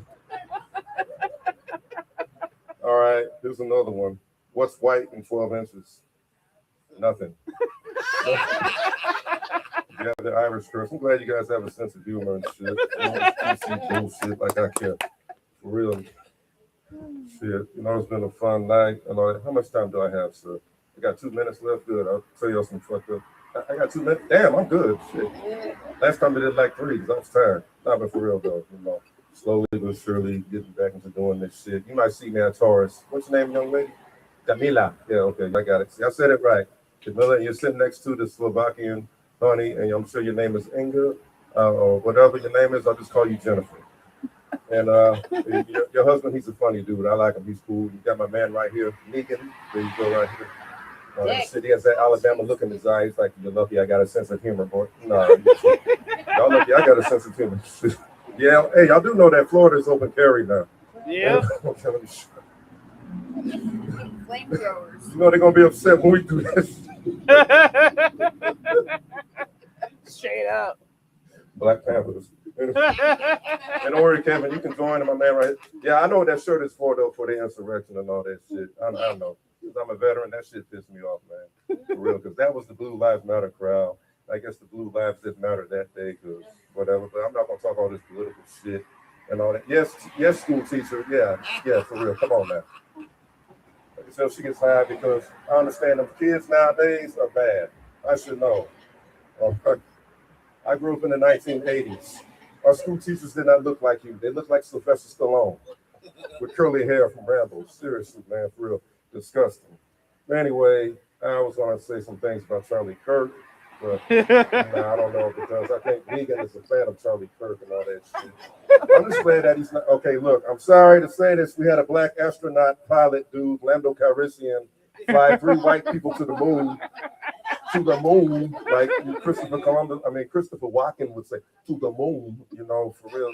Fly to the moon, wow, you flew to the moon and shit on this Millennium Falcon, you know what I'm saying? And I'm just, Charlie Kirk, if he was alive today, he would say, if I see a black pilot, yeah, for real. Oh, shit. Yeah. I never even heard of his wife until he got, I saw the video for real. Hey, look, I was in the Army. I've seen crazy shit, man. But, I'm sure his pronouns are was and were now, but I'm just saying. I'm sorry. For all you Republican, scumbag, right wing, Christian nationalist pieces of shit. You see him at Taurus in the Grove, you know that, for real. I might be there this Thursday, but I work. I get off at, hey, what time they normally, I don't mean to put, I'm asking stupid questions and shit. What time they close the open mic or the show, like 2 o'clock, whatever? I'm at home watching Golden Girls and jacking off. I don't care. Blanche. And speaking of the Golden Girls, I've seen pictures of the Golden Girls when they were younger. And the young lady who played Sophia, I said to myself, if I was living back then, I would risk a hanging. Now, y'all like that dark humor, huh? For real. But I'll be like Nat Turner. Y'all know who Nat Turner is? Leftist. You never I'm sorry. teaching y'all in school, man. I got a book for you too, man. Nat Turner, Prophet. Nat Turner. You know, he was slave rebellion. They made a movie out of him. But all the black people, especially the dum-dums here in Miami, they wanted to go see a gay movie called Moonlight. I'm sorry. They didn't really promote that movie, Nat Turner. It was called Birth of a Nation. Not the Birth of the Nation with the KKK in it. Oh, okay. You know, that's Marty's favorite film. You know that shit.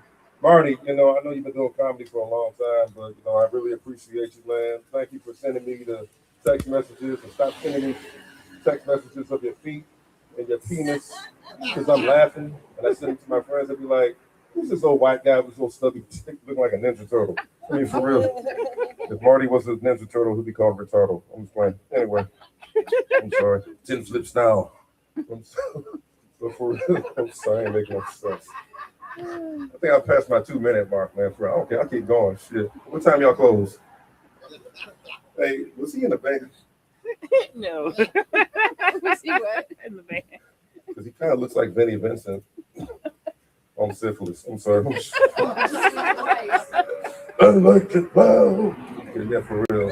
This is me as a heavy metal singer. I'm going to leave y'all with this shit, for real. Because I like Iron Maiden. Who in here likes Iron Maiden and Metallica? And Yeah. So like, because yeah, you know what I'm saying. So like, you know, like, cause I be listening to Metallica and like Judas Priest and Public Enemy, of course. I love hip hop and Rage Against the Machine. But imagine if you're the producer, you're producing Metallica songs and all that shit. They're like 20 minutes long because it's like 15 minutes of the guitar riffs, like, you know what I'm saying, all that and all that shit, and then you got you know, same with like Iron Maiden and all that shit. And then you're the producer, they just did their song, they had a good set, and you're like, okay, we need to do that in the key of F. And they're like, fuck you, man, and all that shit. I'll be pissed off too, right? You know what I'm saying? But, you know, this be me as a heavy metal singer, all right?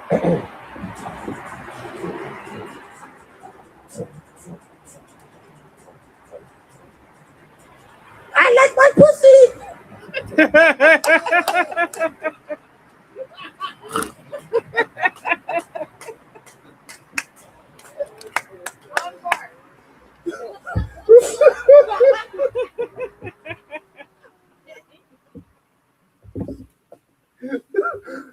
She squirts in my face.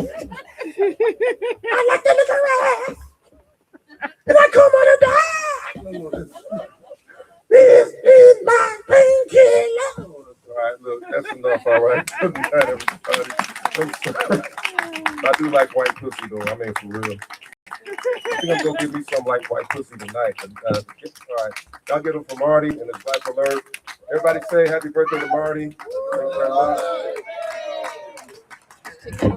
Give it up for Steve Harvey. Yeah. No. Dave Chappelle. Wait. And Family Feud. Yeah.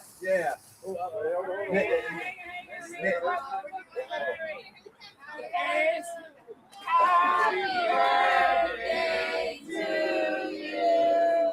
Happy birthday to you. Happy birthday, dear Marty. Happy birthday to you.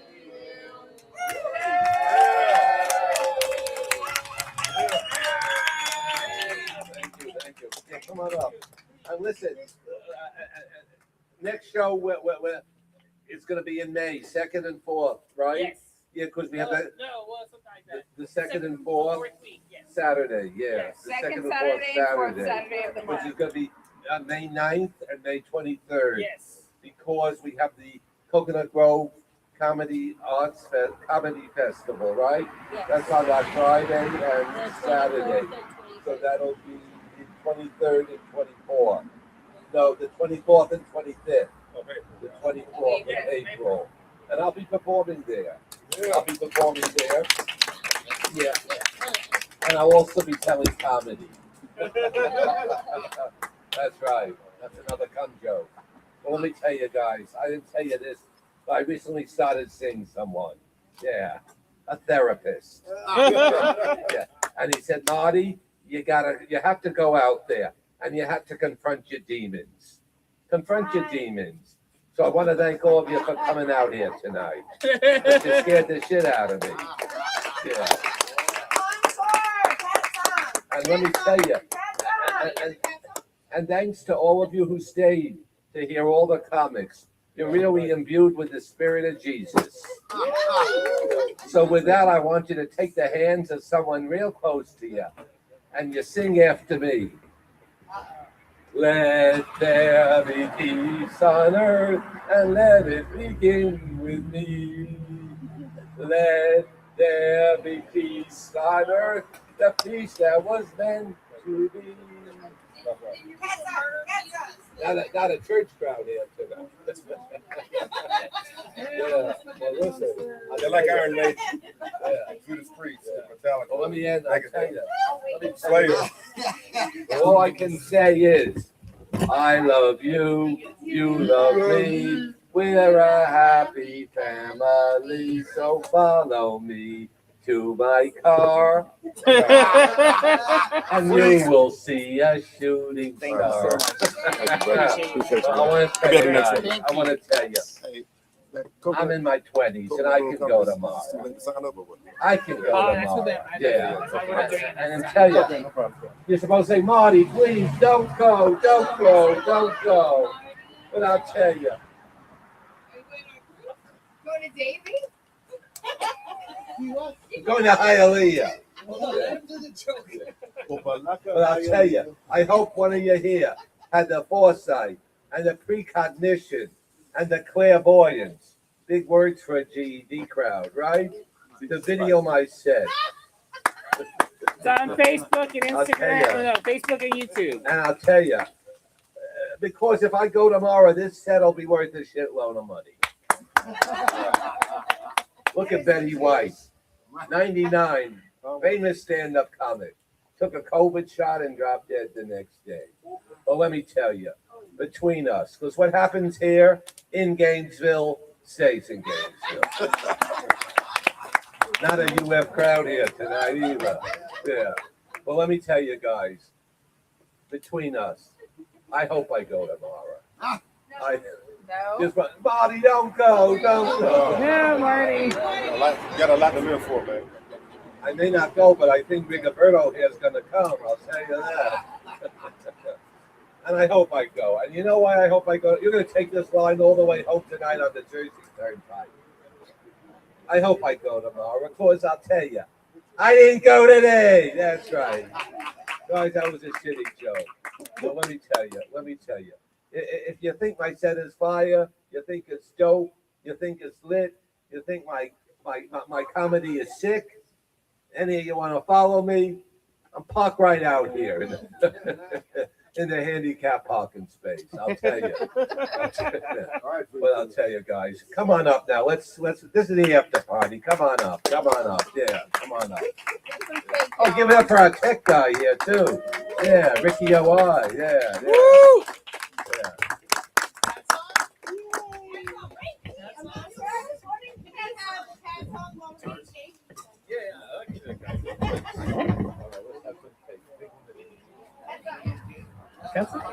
Cat song. We'll do the cat song.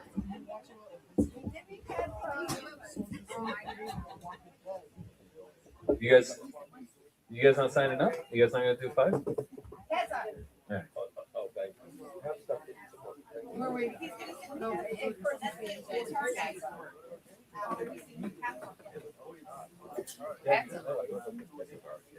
I need to know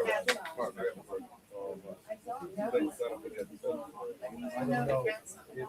Thank you so much. I want to know the cat song. So in trouble. Thank you. Have a good night. I should have prepared a little bit more, but I always have no, you're good. In the back of my, I always have the gun set in the back of my pocket. It's like one of my original.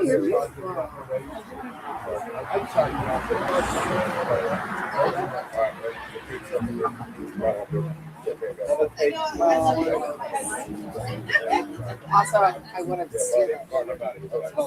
I got a good one. I had this in good will. I'm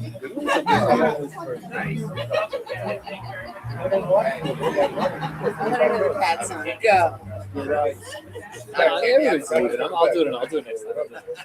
Oh no! What is it about? It's not like smelly cat or whatever. I got a shirt with it though. Just, yeah, I got shirts now. I got shirts. I haven't. I saw your other set on Insta the other day. The mom one killed me. That one. I almost that was died. my actual mom in the crowd. Like, I know. I heckling almost me. died. I was like, that's the funniest shit I've ever seen. She's funny. She hasn't made it out to this one. She's on a cruise today, but she'll come on eventually. She comes Oh on my man, I shows. love her. She was hilarious. I was. You're coming home with me. I was like, oh. Damn. Okay. It was embarrassing in the moment, but it's funny. When I saw the clip, I was like, it's pretty funny. No, it's so funny. What's your other job? What do you do? I'm teaching. You're teaching nice, and you work here part-time?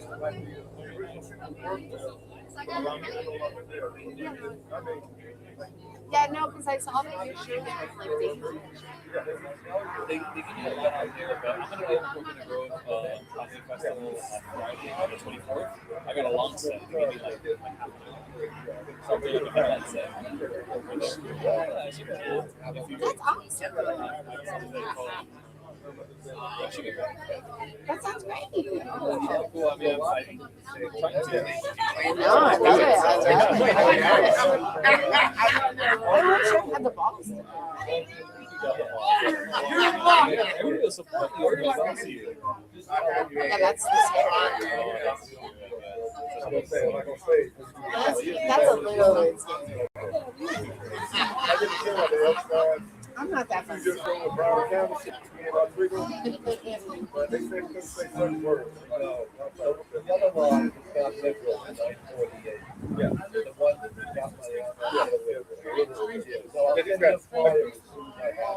I can tell these guys are very much. You look around.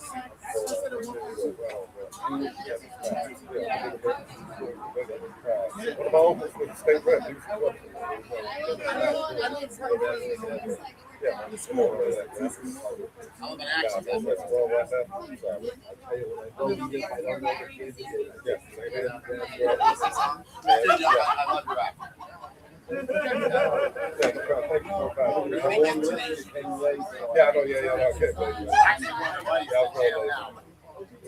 Oh, no, you're a musician.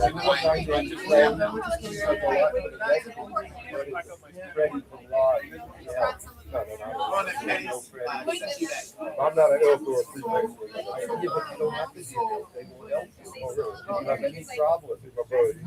My brother's I don't know about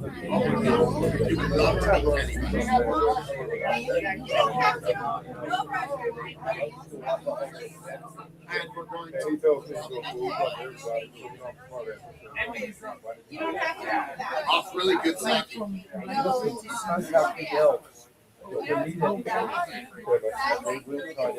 Oh my God. You live in this area? I live in South Africa. You work a lot. Sit on time when I go to Taco Bell, man. You can park in the Taco Bell. No, they have parking in the back of the lot. Okay, cool. Yeah, it's right at a little dog park. Yes, well, chocolate.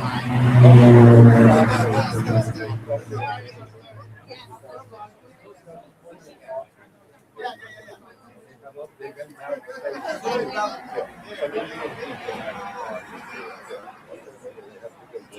on up and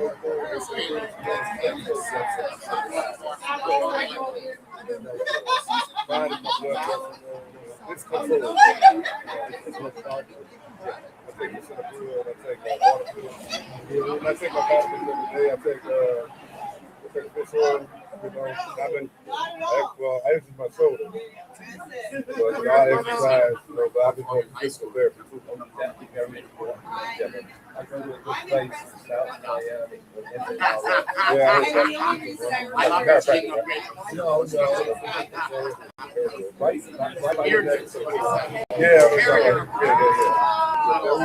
Live right by, I live in